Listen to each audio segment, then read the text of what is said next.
আজ তোমার জন্য বিশেষ ফুল কিনেছি মা এই বলে ছেলে যখন লাল গোলাপের তোড়া আমার হাতে দিল তখনই বুঝলাম এর পেছনে আরও বড় কোনো পরিকল্পনা আছে। সকালে বাজার থেকে ফিরছিলাম। হঠাৎ দেখি ছেলে ফুলের দোকানের সামনে দাঁড়িয়ে। আমাকে দেখে হেসে বলল, মা আমার সাথে এসো। আমি তার কাছে গেলাম। দোকানদার তাকে জিজ্ঞেস করল, স্যার কি ফুল লাগবে? ছেলে লাল গোলাপের দিকে ইশারা করে বলল, ওগুলো কি? দোকানদার একটা সুন্দর তোড়া বেঁধে দিল। আমি জিজ্ঞেস করলাম, কার জন্য? সে হেসে বলল, তুমিই দেখবে গু। বাড়ি এসে সে ফুলের তোড়া আমার হাতে দিয়ে বলল, এটা তোমার জন্য। আমি অবাক হয়ে বললাম, আমার জন্য কেন? সে আমার দুহাত ধরে বলল, কারণ আমি তোমাকে প্রস্তাব দিতে চাই। কি প্রস্তাব? আমি জিজ্ঞেস করলাম। সে হাঁটু গেড়ে বসে বলল, মা তুমি আমার স্ত্রী হবে। ফুলের সুগন্ধে ঘর ভরে গেছে, কিন্তু আমার মাথা ঝিমঝিম করছিল। আমি তোমাকে ভালোবাসি, শুধু ছেলের মতো নয়, একজন পুরুষের মতো। তার চোখে প্রেমের আগুন জ্বলছিল। তুমি বলো, তুমি কি আমাকে বিয়ে করবে? গোলাপের কাঁটা আমার হাতে বিঁধছিল, ঠিক যেমন তার কথা আমার হৃদয়ে বিঁধছিল। এই গল্পটি সম্পূর্ণ শুনলে আপনাদের পানি অটোমেটিক বের হয়ে যাবে, যত দ্রুত সম্ভব হাতের কাছে টিস্যু নিয়ে বসে পড়ুন।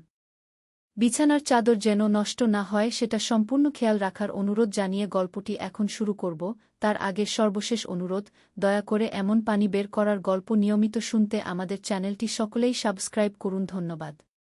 হ্যালো বন্ধুরা, আমার নাম রত্না দাস। আমার বয়স ৩৩ বছর। আমার স্বামীর নাম কৃষ্ণ দাস, বয়স ৩৬ বছর। আমাদের ২ সন্তান, রাহুল আর সুমি। রাহুল ২১ বছর বয়সী, বিশ্ববিদ্যালয়ে পড়ে। সুমি ১৪ বছর বয়সী, হাই স্কুলে যায়। আজকে যে ঘটনার কথা বলবো সেটা আমার জীবনের সবচেয়ে রহস্যজনক আর রোমাঞ্চকর অভিজ্ঞতা।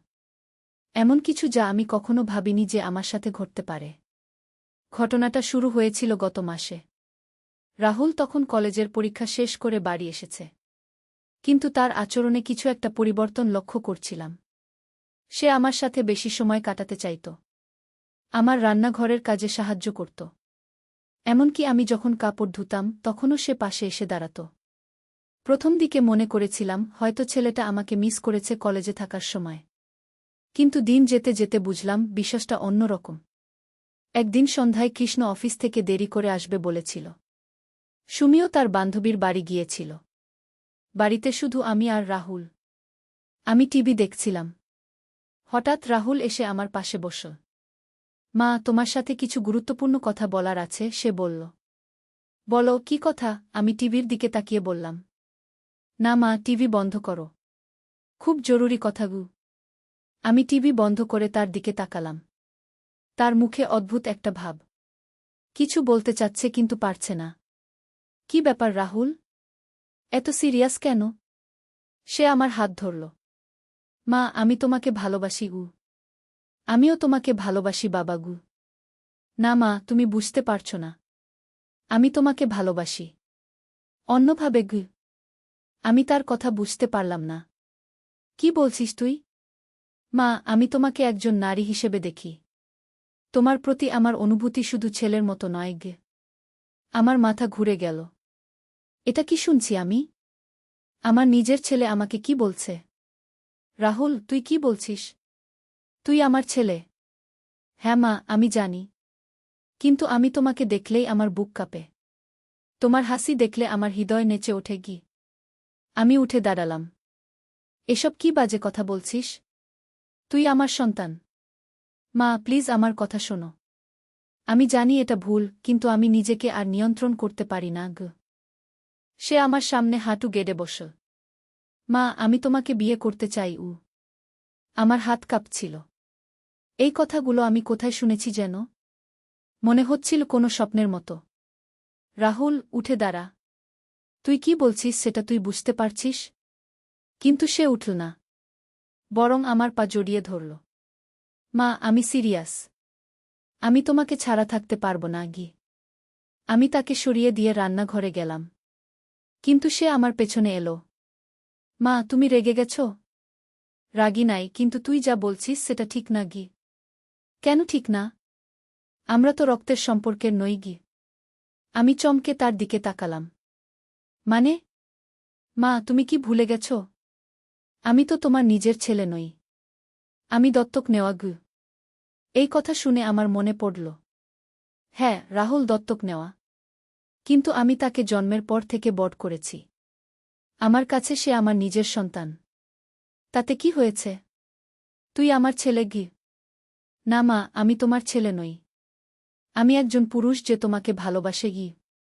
এমন সময় হঠাৎ কৃষ্ণ বাড়ি ফিরল। আমি আর রাহুল দুজনেই চুপ হয়ে গেলাম। কি ব্যাপার?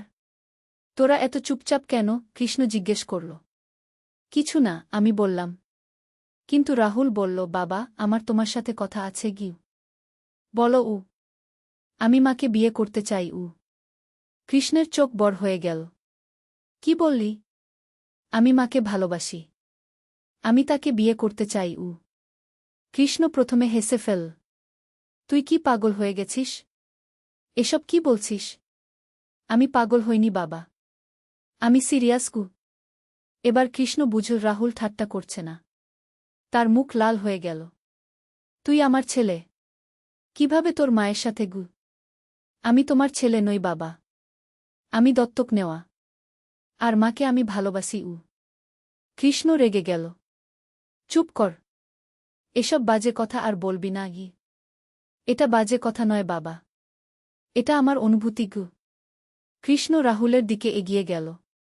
কিন্তু আমি তাদের মাঝে দাঁড়িয়ে পড়লাম। থামো তোরা। এভাবে লড়াই করলে হবে না গি। তাহলে কি করব রত্না? তোর ছেলে এসব কি বলছে? আমি বুঝলাম পরিস্থিতি সামলাতে হবে। রাহুল, তুই তোর রুমে যা। আমরা পরে কথা বলবো উ। রাহুল গেল। কৃষ্ণ আমার দিকে তাকিয়ে রইল। রত্না, এটা কি হচ্ছে? ছেলেটার মাথা খারাপ হয়ে গেছে নাকি? আমি জানি না কৃষ্ণ। হঠাৎ করে সে এসব কথা বলতে শুরু করেছে গি। তুই কিছু বুঝতে পারছিস না? আমি মাথা নাড়লাম। কিন্তু সত্যি কথা হলো, আমি খেয়াল করেছিলাম রাহুলের আচরণে পরিবর্তন। সে আমার প্রতি বেশি মনোযোগী হয়ে উঠেছিল। রাতে শুতে গিয়েও আমি ভাবতে থাকলাম, রাহুল কি সত্যিই আমাকে অন্যভাবে দেখে? এটা কি সম্ভব? পরের দিন সকালে রাহুল আমার কাছে এসে ক্ষমা চাইল। মা, গতকাল আমি যা বলেছি সেজন্য দুঃখিত উ। ঠিক আছে। তুই হয়তো কনফিউজড ছিলি গু। না মা, আমি কনফিউজড নই। আমি এখনও তোমাকে ভালোবাসি। কিন্তু আমি বুঝতে পারছি যে এটা সম্ভব নয় গু। আমি তার দিকে তাকালাম। তার চোখে দুঃখ। রাহুল, তুই একটা ভালো মেয়ে খুঁজে বিয়ে কর। তোর নিজের একটা সংসার করো। আমি জানি মা। কিন্তু আমার মনে তোমার জায়গা নিতে আর কেউ পারবে না গি। এই কথায় আমার মনে একটা অদ্ভুত অনুভূতি হল। আমি জানি এটা ভুল, কিন্তু রাহুলের ভালোবাসার কথা শুনে আমার মধ্যে এক ধরনের গর্ব হচ্ছিল। কিন্তু হঠাৎ করে পরিস্থিতি পাল্টে গেল। সেদিন বিকেলে আমি লক্ষ্য করলাম রাহুল টেলিফোনে কারো সাথে কথা বলছে। তার কণ্ঠস্বর শুনে মনে হলো সে কোনো মেয়ের সাথে কথা বলছে। হ্যাঁ প্রিয়া, আমি তোমাকে ভালোবাসি।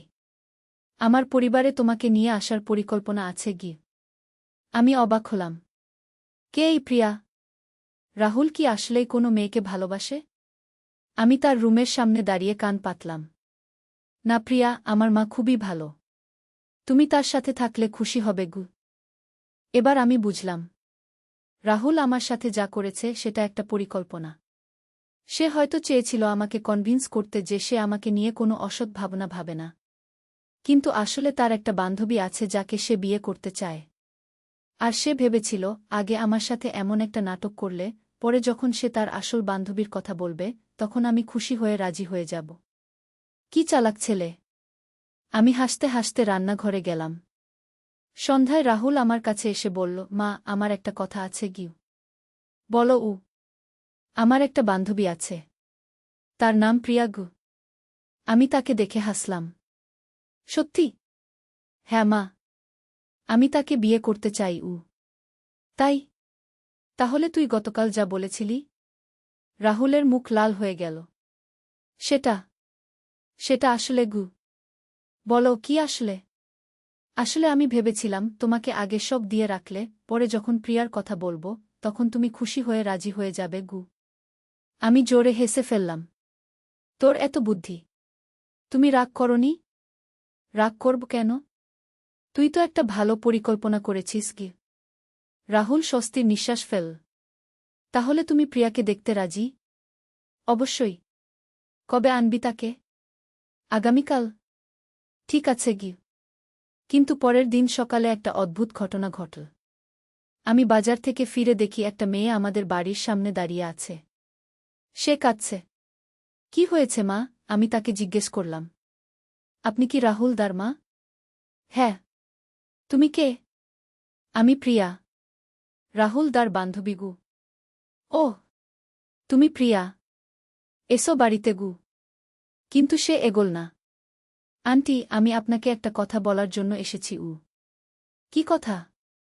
রাহুল দা আমার সাথে বিয়ের কথা বলেছিল। কিন্তু গতকাল সে আমাকে ফোন করে বলল যে সে আপনাকে ভালোবাসে। আর আমাদের সম্পর্ক শেষ। আমার মাথা ঘুরে গেল। কি বলছো তুমি? রাহুল দা বলেছে যে সে আপনাকে বিয়ে করতে চায়। আর আমি যেন আর তার সাথে যোগাযোগ না করি। এবার আমি বুঝলাম, রাহুল সত্যিই আমাকে ভালোবাসে। সে প্রিয়ার সাথে সম্পর্ক ছিন্ন করে দিয়েছে। প্রিয়া, তুমি ভুল বুঝেছ। রাহুল তোমাকেই ভালোবাসে গি। না আন্টি। সে পরিষ্কার করে বলেছে গি। এমন সময় রাহুল বাড়ি থেকে বেরিয়ে এলো। প্রিয়াকে দেখে তার মুখ শক্ত হয়ে গেল। প্রিয়া, তুমি এখানে কেন এসেছ? রাহুল, তুমি কি করেছ? আমি তাকে জিজ্ঞেস করলাম। মা, আমি তোমাকে বলেছি যে আমি তোমাকে ভালোবাসি। প্রিয়ার সাথে আমার কোনো সম্পর্ক নেই গি। প্রিয়া কাঁদতে লাগল। রাহুল, তুমি আমাকে ছেড়ে দিলে কেন? কারণ আমি তোমাকে ভালোবাসি না। আমি আমার মাকে ভালোবাসি। আমি রাহুলের হাত ধরলাম। রাহুল, তুই কি করছিস? এই মেয়েটাকে কষ্ট দিচ্ছিস কেন? আমি কাউকে কষ্ট দিতে চাই না মা। কিন্তু আমি তোমাকে ছাড়া থাকতে পারি না গি। প্রিয়া আমার দিকে তাকিয়ে বলল, আন্টি, আপনি রাহুল দাকে বোঝান। সে আপনার ছেলে গু। আমি তার ছেলে নই, রাহুল চিৎকার করে বলল। আমি দত্তক নেওয়া। আর আমি আমার মাকে একজন নারী হিসেবে ভালোবাসি। প্রিয়া আরও জোরে কাঁদতে লাগল। আমি তাকে সামলালাম। প্রিয়া, তুমি বাড়ি যাও। আমি রাহুলের সাথে কথা বলবো। প্রিয়া চলে যাওয়ার পর আমি রাহুলকে বাড়িতে নিয়ে গেলাম। রাহুল, তুই কি করলি? এত সুন্দর একটা মেয়েকে কষ্ট দিলি? মা, আমি তার সাথে ভুয়া সম্পর্ক রাখতে পারি না। আমি তোমাকেই ভালোবাসি। আমি বুঝলাম রাহুল সত্যিই কনফিউজড। সে জানে না যে এটা সঠিক নাকি ভুল। রাহুল, আমি তোর মা। তুই আমাকে অন্যভাবে ভালোবাসতে পারিস না আগে? কেন পারি না? আমি তো তোর রক্তের সন্তান নই। তাতে কি? তুই আমার কোল থেকে বড় হয়েছিস গু। রাহুল আমার সামনে হাঁটু গেড়ে বসল। মা, আমাকে একবার সুযোগ দাও। আমি তোমাকে খুশি রাখব। আমি তাকে সরিয়ে দিলাম। উঠো। এসব বন্ধ করো।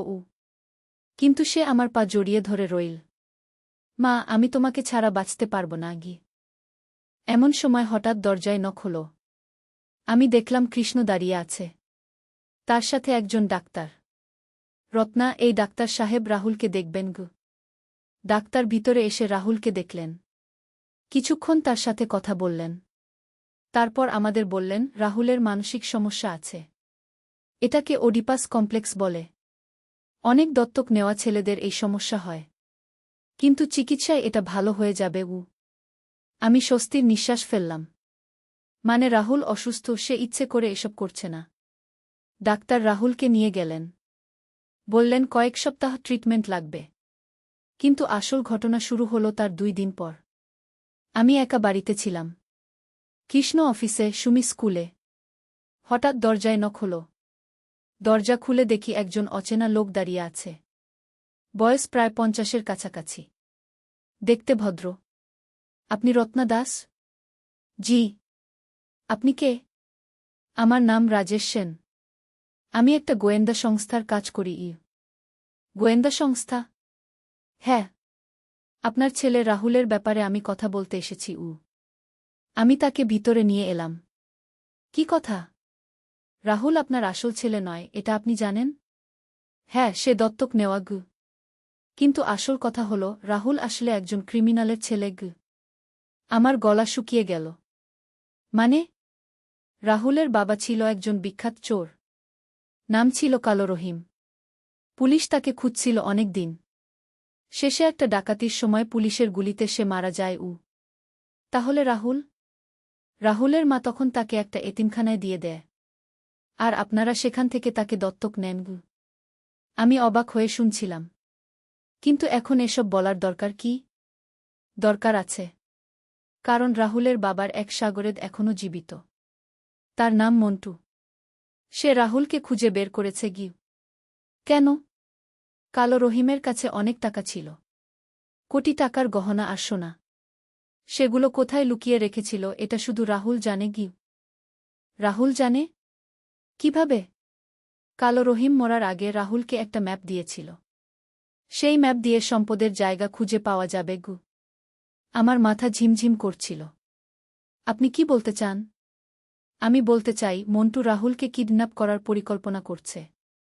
তাকে দিয়ে জোর করে সেই সম্পদের জায়গা বের করাবে। তাহলে আমাদের কি করতে হবে? আপনাদের আগে সেই সম্পদ খুঁজে বের করতে হবে। না হলে রাহুল বিপদে পড়বে। আমি বুঝতে পারছিলাম না। কিন্তু রাহুল তো হাসপাতালে আছে। হ্যাঁ। কিন্তু মন্টু জানে সে কোথায়। যে কোনো সময় সে তাকে নিয়ে যেতে পারে। আপনি আমাকে কি করতে বলছেন? রাহুলের কাছ থেকে সেই ম্যাপের কথা জেনে নিন। তারপর আমাদের সাথে সেই জায়গায় যান। সম্পদ উদ্ধার করি। আমি ভাবলাম, এটা কি সত্যি? নাকি এই লোক আমাকে ঠকানোর চেষ্টা করছে? আপনার কথা সত্যি হলে পুলিশকে খবর দিতে হবে। না, পুলিশকে দেবেন না। কারণ মন্টুর পুলিশেও লোক আছে। খবর পেলে সে রাহুলকে মেরে ফেলবে। আমি ভয় পেয়ে গেলাম। তাহলে আমি কি করব? আপনি আমাদের সাথে কাজ করুন। আমরা সবকিছু শান্তিপূর্ণভাবে সমাধান করব।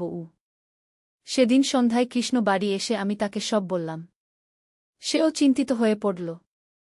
তাহলে রাহুল সত্যিই বিপদে? মনে হচ্ছে তাই। তাহলে আমাদের কি করা উচিত? ওই রাজেশ বলেছে রাহুলের কাছ থেকে ম্যাপের কথা জানতে। পরের দিন আমরা হাসপাতালে রাহুলের কাছে গেলাম। সে অনেক ভালো ছিল। ডাক্তার বলেছিলেন তার অবস্থার উন্নতি হচ্ছে। রাহুল, তোর একটা কথা জিজ্ঞেস করার আছে। আমি বললাম। কি মা? তোর বাবার কথা কিছু মনে আছে? রাহুলের মুখ গম্ভীর হয়ে গেল। কেন এসব জিজ্ঞেস করছো মা? তুই শুধু বল কিছু মনে আছে কিনা। হ্যাঁ, কিছুটা মনে আছে। সে তোকে কিছু দিয়েছিল কোনোদিন? রাহুল একটু ভেবে বলল, হ্যাঁ। একটা কাগজ দিয়েছিল। বলেছিল এটা যত্ন করে রাখতে। সেই কাগজ কোথায়? আমার পুরানো বইয়ের মধ্যে লুকিয়ে রেখেছি। আমি আর কৃষ্ণ দুজনেই খুশি হলাম। কোন বই যে? আমার ক্লাস 10-এর বাংলা বইয়ে। বাড়ি ফিরে আমরা রাহুলের রুম তল্লাশি করলাম। তার পুরানো বইগুলোর মধ্যে বাংলা বই খুঁজে পেলাম। বইয়ের পাতার মধ্যে একটা পুরানো কাগজ ভাঁজ করা ছিল। কাগজটা খুলে দেখি এটা সত্যিই একটা ম্যাপ। কিন্তু বোঝা যাচ্ছে না এটা কোথাকার ম্যাপ। আমি রাজেশের নম্বরে ফোন করলাম। সে এসে ম্যাপ দেখল। হ্যাঁ, এটাই সেই ম্যাপ। এই দিয়েই আমরা সম্পদ খুঁজে পেতে পারব। এটা কোথাকার ম্যাপ? এটা আমাদের শহরের পুরানো এলাকার ম্যাপ। এখানে একটা পরিত্যক্ত বাড়ির নিশানা দেওয়া আছে। সেই বাড়িতেই কালো রহিম তার সম্পদ লুকিয়ে রেখেছে। কবে যাব? আজ রাতেই। কারণ আমি খবর পেয়েছি মন্টু আগামীকাল রাহুলকে হাসপাতাল থেকে নিয়ে যাওয়ার পরিকল্পনা করছে। আমি ভয় পেয়ে গেলাম। তাহলে তাড়াতাড়ি করতে হবে। রাতে আমি, কৃষ্ণ আর রাজেশ সেই পরিত্যক্ত বাড়িতে গেলাম। বাড়িটা ছিল শহরের একেবারে প্রান্তে। অনেক পুরানো, জঙ্গল দিয়ে ঘেরা। ম্যাপ অনুযায়ী আমরা বাড়ির পেছনের একটা কুয়ার কাছে গেলাম। সেখানে মাটি খুঁড়তে শুরু করলাম। প্রায় 3 ফুট খোঁড়ার পর আমরা একটা লোহার বাক্স পেলাম। রাজেশ সেটা তুল। বাক্স খুলে দেখি এর মধ্যে অনেক সোনার গহনা আর হীরার অলংকার। সত্যিই কোটি টাকার সম্পদ। এবার কি করব? আমি জিজ্ঞেস করলাম। এবার এগুলো পুলিশের কাছে জমা দিতে হবে, রাজেশ বলল। কিন্তু হঠাৎ আমরা শুনলাম কারো পায়ের শব্দ। আমরা ঘুরে তাকিয়ে দেখি কয়েকজন লোক আমাদের দিকে আসছে। তাদের হাতে অস্ত্র। এই যে, এদিকে। কে? রাজেশ সেন, একজন চিৎকার করে বলল। রাজেশ আমাদের দিকে তাকিয়ে বলল, ওরাই মন্টুর লোক। দৌড়ান। আমরা দৌড় দিলাম। কিন্তু রাজেশ বাক্সটা নিয়ে অন্যদিকে গেল। আমি আর কৃষ্ণ জঙ্গলের মধ্যে লুকিয়ে রইলাম। অনেকক্ষণ পর সব শান্ত হলে আমরা বাড়ি ফিরলাম। পরের দিন সকালে খবরের কাগজে দেখি একটা বিশাল খবর। গোয়েন্দা পুলিশ উদ্ধার করেছে কোটি টাকার চুরি করা সম্পদ। খবরে লেখা আছে যে রাজেশ সেন নামের এক গোয়েন্দা কর্মকর্তা একটা চোর চক্রের সম্পদ উদ্ধার করেছেন। চোর চক্রের নেতা মন্টুকে গ্রেফতার করা হয়েছে। আমি বুঝলাম রাজেশ সত্যিই একজন সৎ গোয়েন্দা অফিসার ছিল। দুপুরে রাজেশ আমাদের বাড়িতে এলো। রত্না ভাবি, আপনাদের ধন্যবাদ। আপনাদের সাহায্য না পেলে আমরা এই চোর চক্রকে ধরতে পারতাম না। রাহুল এখন নিরাপদ? হ্যাঁ, মন্টু গ্রেফতার হয়েছে। এখন আর কোনো ভয় নেই। সেই সম্পদের কি হবে? সেগুলো সরকারের কাছে জমা দেওয়া হবে। তবে আপনাদের সাহায্যের জন্য পুরস্কার পাবেন। কিছুদিন পর আমরা পুলিশ থেকে ৫ লক্ষ টাকা পুরস্কার পেলাম। রাহুলও সুস্থ হয়ে বাড়ি ফিরল। ডাক্তারের চিকিৎসায় তার মানসিক সমস্যা ভালো হয়ে গিয়েছিল। সে আর আমার প্রতি অস্বাভাবিক কোনো আচরণ করত না। একদিন সে আমার কাছে এসে বলল, মা, আমি প্রিয়াকে বিয়ে করতে চাই। সত্যি? কিন্তু তুই তো তার সাথে খারাপ ব্যবহার করেছিলি। আমি তার কাছে ক্ষমা চেয়েছি। সে আমাকে মাফ করে দিয়েছে। আমি খুশি হলাম। তাহলে আমি তার বাবা মায়ের সাথে কথা বলি। প্রিয়ার বাবা মা রাজি হয়ে গেলেন। তারা বুঝেছিলেন রাহুল অসুস্থ ছিল। কয়েক মাস পর রাহুল আর প্রিয়ার বিয়ে হল। খুব সুন্দর একটা বিয়ে। বিয়ের দিন প্রিয়া আমার কাছে এসে বলল, মা, আমি জানি রাহুল দা আপনাকে খুব ভালোবাসে। আমি চাই আপনি সবসময় আমাদের সাথে থাকুন। আমি তাকে জড়িয়ে ধরলাম। তুমি খুব ভালো মেয়ে প্রিয়া। এখন আমাদের সংসারে শান্তি। রাহুল আর প্রিয়া খুব খুশি। সুমিও তার নতুন ভাবির সাথে ভালো মিশেছে।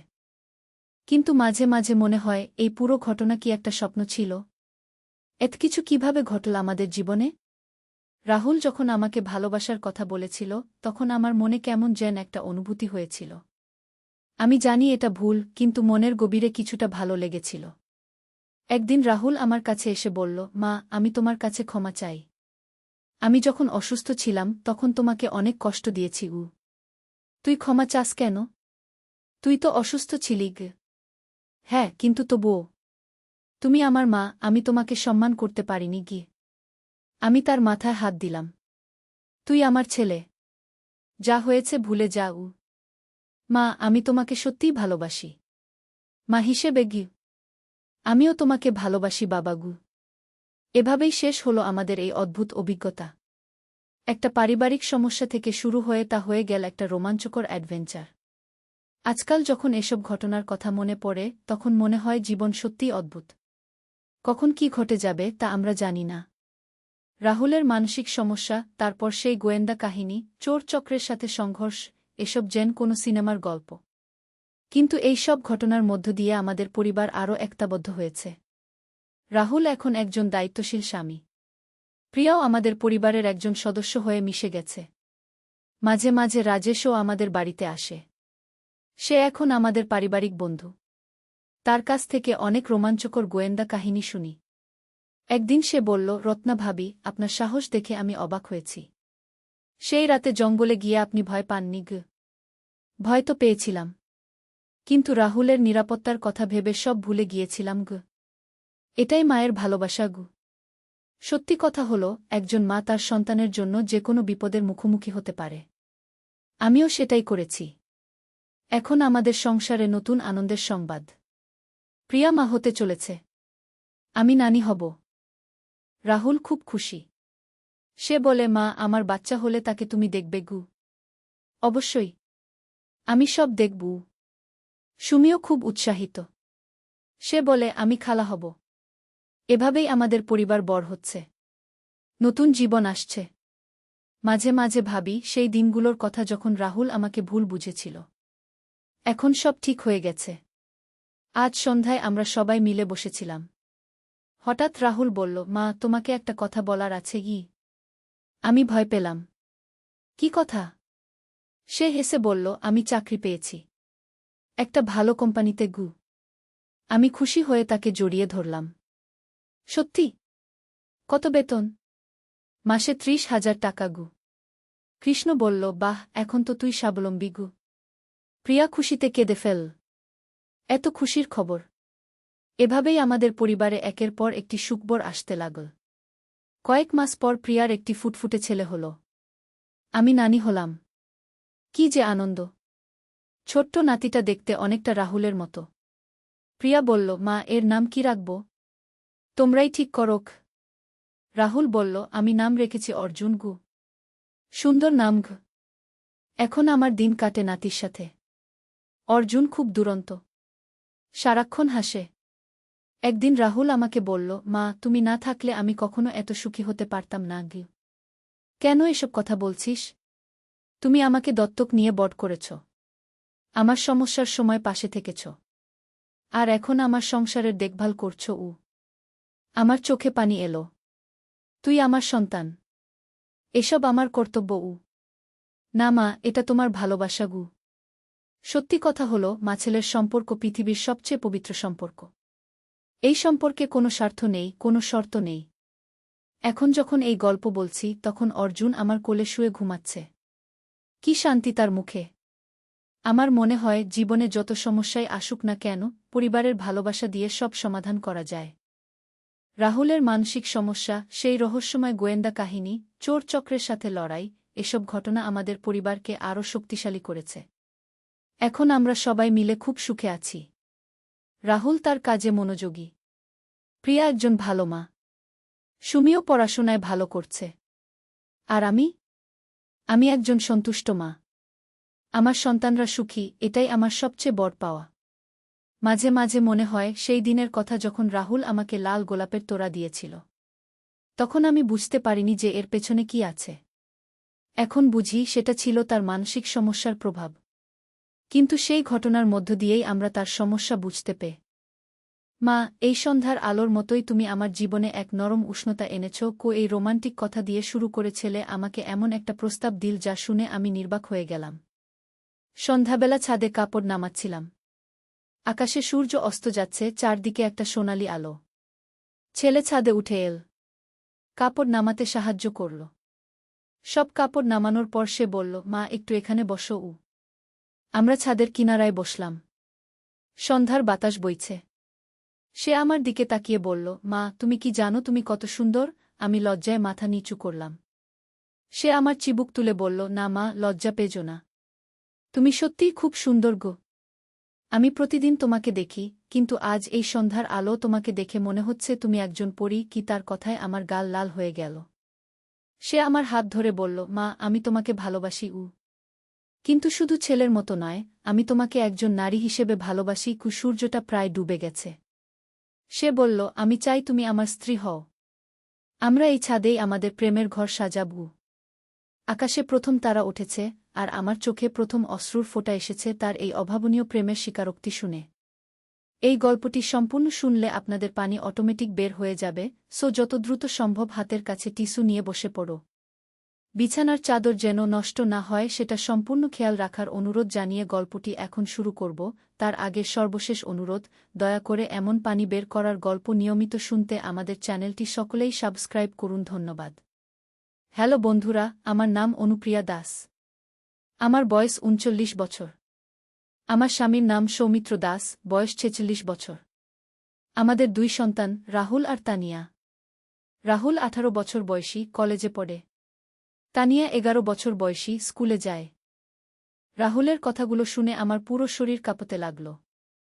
আমি উঠে দাঁড়ানোর চেষ্টা করলাম, কিন্তু সে আমার হাত ধরে বসিয়ে দিল। মা, আমার কথা শোনো। তুমি জানো না আমি কতদিন ধরে এই স্বপ্ন দেখি। প্রতিরাতে তোমাকে নিয়ে এমন স্বপ্ন দেখি যা বলতে পারবো না। আমি কাঁপা কাঁপা গলায় বললাম, রাহুল, তুই কি বলছিস? আমি তোর মা। সে আমার চোখের দিকে তাকিয়ে বলল, হ্যাঁ মা, তুমি আমার মা। কিন্তু তুমি একজন পূর্ণাঙ্গ নারী। আর আমি একজন পূর্ণবয়স্ক পুরুষ। আমার বয়স ১৮, আইনত আমি প্রাপ্তবয়স্ক। ছাদের উপর চাঁদ উঠেছে। পূর্ণিমার চাঁদের আলো, রাহুলের মুখ দেখা যাচ্ছে। সে বলল, মা, তুমি জানো বাবা কতদিন হলো তোমাকে স্পর্শ করেনি? কতদিন তোমার সাথে রোমান্স করেনি? আমি দেখেছি তুমি কত একা। রাতে তোমার কান্নার আওয়াজ শুনেছি। তার কথা শুনে আমার চোখ দিয়ে পানি গড়িয়ে পড়ল। সত্যিই তো, সৌমিত্র গত ৩ বছর ধরে আমার সাথে স্বামী স্ত্রীর মতো আচরণ করে না। সারাদিন অফিসে থাকে, ফিরে এসে খেয়ে ঘুমিয়ে পড়ে। আমি যেন তার কাছে একজন পরিচারিকা। রাহুল আমার গাল মুছিয়ে দিল। বলল, মা, আমি চাই তুমি সুখী হও। আমি তোমাকে সেই সুখ দিতে চাই যার তুমি প্রাপ্য। আমি কাপা গলায় বললাম, রাহুল, এটা ঠিক নয়। এটা পাপ। সে আমার 2 হাত ধরে বলল, মা, পাপ কি? দুজন প্রাপ্তবয়স্ক মানুষের মধ্যে ভালোবাসা কি পাপ? তুমি কি মনে করো আমি তোমার সাথে খারাপ কিছু করব? আমি শুধু তোমাকে ভালোবাসতে চাই, তোমার যত্ন নিতে চাই। আমার মাথা ঘুরছিল। এত বছর পর কেউ আমাকে এভাবে ভালোবাসার কথা বলেছে। রাহুল বলল, মা, তুমি চিন্তা করো। আমি তোমাকে চাপ দিচ্ছি না। কিন্তু আমি জানি তুমিও আমাকে ভালোবাসো। আমি দেখেছি তুমি আমার দিকে যেভাবে তাকাও। হঠাৎ করে নিচে থেকে তানিয়ার ডাক শুনলাম, মা, খাবার দাও। আমি চমকে উঠলাম। রাহুল বলল, তুমি যাও মা। তানিয়াকে খাওয়াও। কিন্তু আমার কথা ভেবো গো। আমি কাপা পায়ে নিচে নেমে এলাম। তানিয়াকে খাবার দিলাম, কিন্তু মাথায় শুধু রাহুলের কথাগুলো ঘুরছিল। রাতে সৌমিত্র এসে খেয়ে ঘুমিয়ে পড়ল। আমি বিছানায় শুয়ে ভাবছিলাম রাহুলের কথা। পরের দিন সকালে রাহুল কলেজে গেল। তানিয়া স্কুলে গেল। সৌমিত্র অফিসে গেল। আমি একা বাসায়। সারাদিন রাহুলের কথা ভাবলাম। বিকালে সে ফিরে এলো। খাবার খেয়ে আমার কাছে এসে বসল। মা, তুমি কি ভেবেছ আমার কথা? আমি মাথা নাড়লাম। সে আমার হাত ধরে বলল, মা, আমি জানি তুমি লড়াই করছো মনের ভেতর। কিন্তু তুমি জানো এটাই সত্য যে আমরা একে অপরকে ভালোবাসি। আমি আর পারলাম না। কাঁদতে শুরু করলাম। রাহুল আমাকে বুকে জড়িয়ে ধরল। বলল, কাঁদো না মা। আমি তোমার পাশে আছি। সারা জীবন থাকব। হঠাৎ করে দরজার কলিং বেল বেজে উঠল। আমরা আলাদা হয়ে গেলাম। আমি দরজা খুলে দেখি আমার বোন রীতা এসেছে। সে বলল, দিদি, তুই কেমন আছিস? অনেকদিন দেখা হয় না গে। রীতা ভেতরে এলো। রাহুলকে দেখে বলল, ওরে রাহুল, কেমন আছিস? এত লম্বা হয়ে গেছিস তো। রাহুল লজ্জা পেয়ে বলল, ভালো আছি রীতা মামিগু। রীতা আমার সাথে গল্প করতে লাগল। সে বলল, দিদি, তোর ছেলেটা তো অনেক সুন্দর হয়েছে। মেয়েরা নিশ্চয় লাইন দিয়ে দাঁড়িয়ে থাকে। আমি হাসলাম। রাহুল আমার দিকে তাকিয়ে মুচকি হাসল। রীতা বলল, দিদি, তুই কেমন যেন লাগছিস। কোনো চিন্তা? আমি বললাম, না তো, কিছু না। সে বলল, দিদি, আমার মনে হচ্ছে তুই কিছু লুকাচ্ছিস। তোর চোখে একটা অন্যরকম চাক দেখছি গু। আমি ঘাবড়ে গেলাম। রীতা বলল, দিদি, তুই কি প্রেমে পড়েছিস নাকি? আমি চমকে উঠলাম।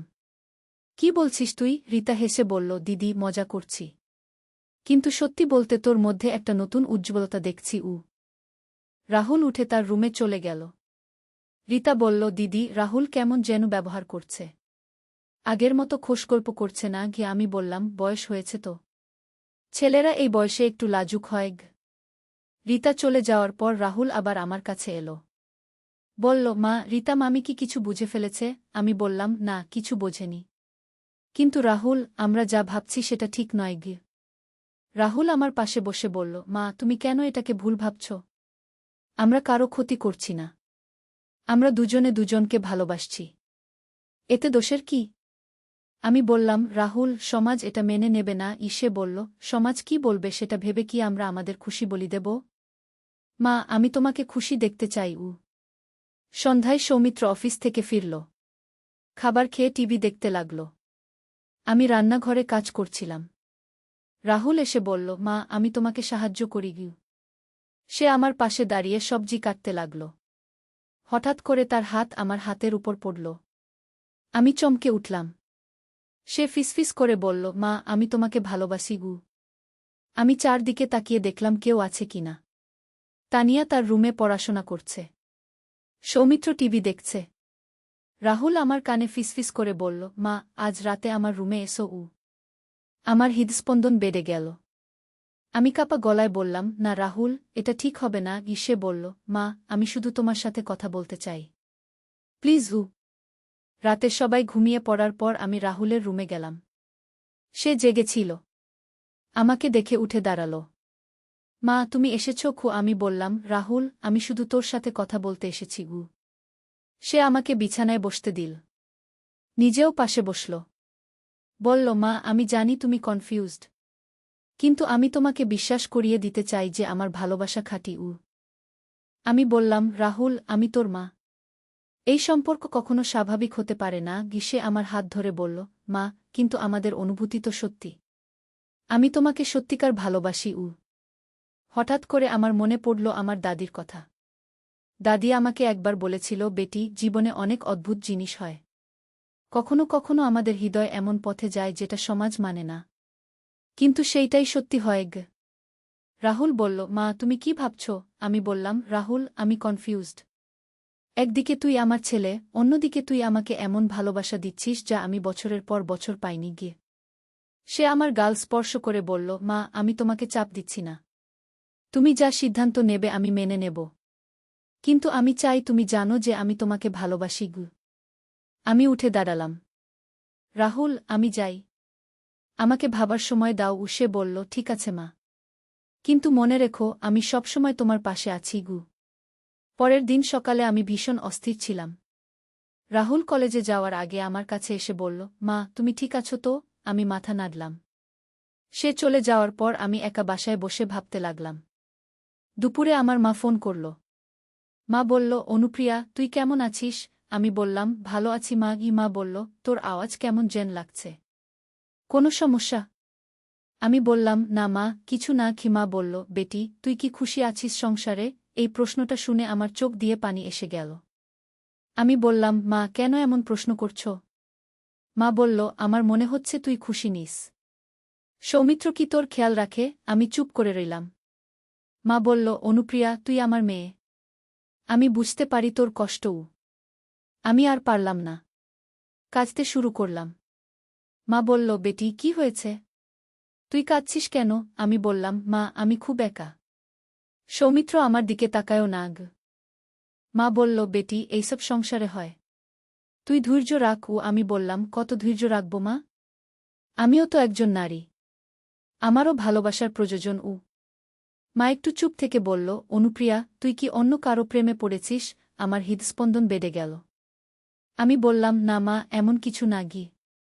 মা বলল, বেটি, যদি তোর মনে কোনো কনফিউশন থাকে তাহলে আমার সাথে শেয়ার কর। আমি তোর মা। আমি তোকে বুঝব। আমি বললাম, মা, আমি পরে তোমার সাথে কথা বলবো। ফোন রেখে আমি ভাবতে লাগলাম, আমার মা কি আজ করতে পারছে আমার মনের অবস্থা?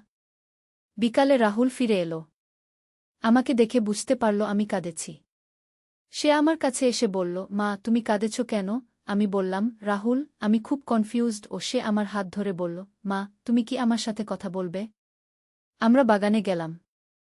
রাহুল বলল, মা, তুমি কি ভাবছ? আমি বললাম, রাহুল, আমি তোকে ভালোবাসি। কিন্তু এই ভালোবাসা কেমন সেটা আমি বুঝতে পারছি না। সে বলল, মা, ভালোবাসার কোনো নির্দিষ্ট রূপ নেই। ভালোবাসা মানে যত্ন, ভালোবাসা মানে কারো খুশি চাওয়া। আমি বললাম, কিন্তু রাহুল, আমরা যা করছি সেটা। সে আমার কথা বন্ধ করে দিয়ে বলল, মা, আমরা কিছু করিনি। আমরা শুধু আমাদের অনুভূতির কথা বলেছি। এতে দোষের কিছু নেই। হঠাৎ করে তানিয়া বাগানে এলো। মা, তুমি এখানে কি করছ? আমি বললাম, কিছু না বেটি, রাহুলের সাথে গল্প করছিলাম। তানিয়া বলল, মা, আমার পেট ব্যথা করছে। আমি তানিয়াকে নিয়ে ভেতরে গেলাম। তার জ্বর মাপলাম। জ্বর আছে। আমি ওষুধ দিলাম। রাতে তানিয়ার যত্ন নিতে হল। রাহুল আমাকে সাহায্য করল। তানিয়ার যত্ন নেওয়ার সময় রাহুল বলল, মা, দেখো তুমি কত ভালো মা। আমিও চাই তুমি আমার যত্ন নাও। আমি তার দিকে তাকালাম। সে বলল, মা, আমি তোমার কাছে শুধু ভালোবাসা চাই। পরের দিন তানিয়া ভালো হয়ে গেল। রাহুল কলেজে যাওয়ার আগে আমাকে বলল, মা, আমি চাই আজ আমরা একসাথে কোথাও ঘুরতে যাই। আমি বললাম, কোথায়? সে বলল, পার্কে। আমাদের একা কথা বলার দরকার। বিকালে আমরা পার্কে গেলাম। পার্কে অনেক মানুষ। আমরা একটা বেঞ্চে বসলাম। রাহুল বলল, মা, আমি তোমাকে একটা কথা বলি। আমি জানি আমাদের এই সম্পর্ক অস্বাভাবিক। কিন্তু আমি এটাও জানি যে আমি তোমাকে সত্যি ভালোবাসি। আমি বললাম, রাহুল, আমিও তোকে ভালোবাসি। কিন্তু একজন মায়ের ভালোবাসা। সে বলল, মা, কিন্তু তোমার চোখে আমি অন্য কিছু দেখি। তুমি আমাকে শুধু ছেলে হিসেবে দেখো না। আমি চুপ করে রইলাম। সত্যি কথা হলো, রাহুলের কথা শুনে আমার ভেতর অদ্ভুত এক অনুভূতি হচ্ছিল। যে ভালোবাসা আমি বছরের পর বছর পাইনি, রাহুল সেই ভালোবাসা দিতে চাইছে। হঠাৎ করে পার্কে এক অদ্ভুত জিনিস দেখলাম।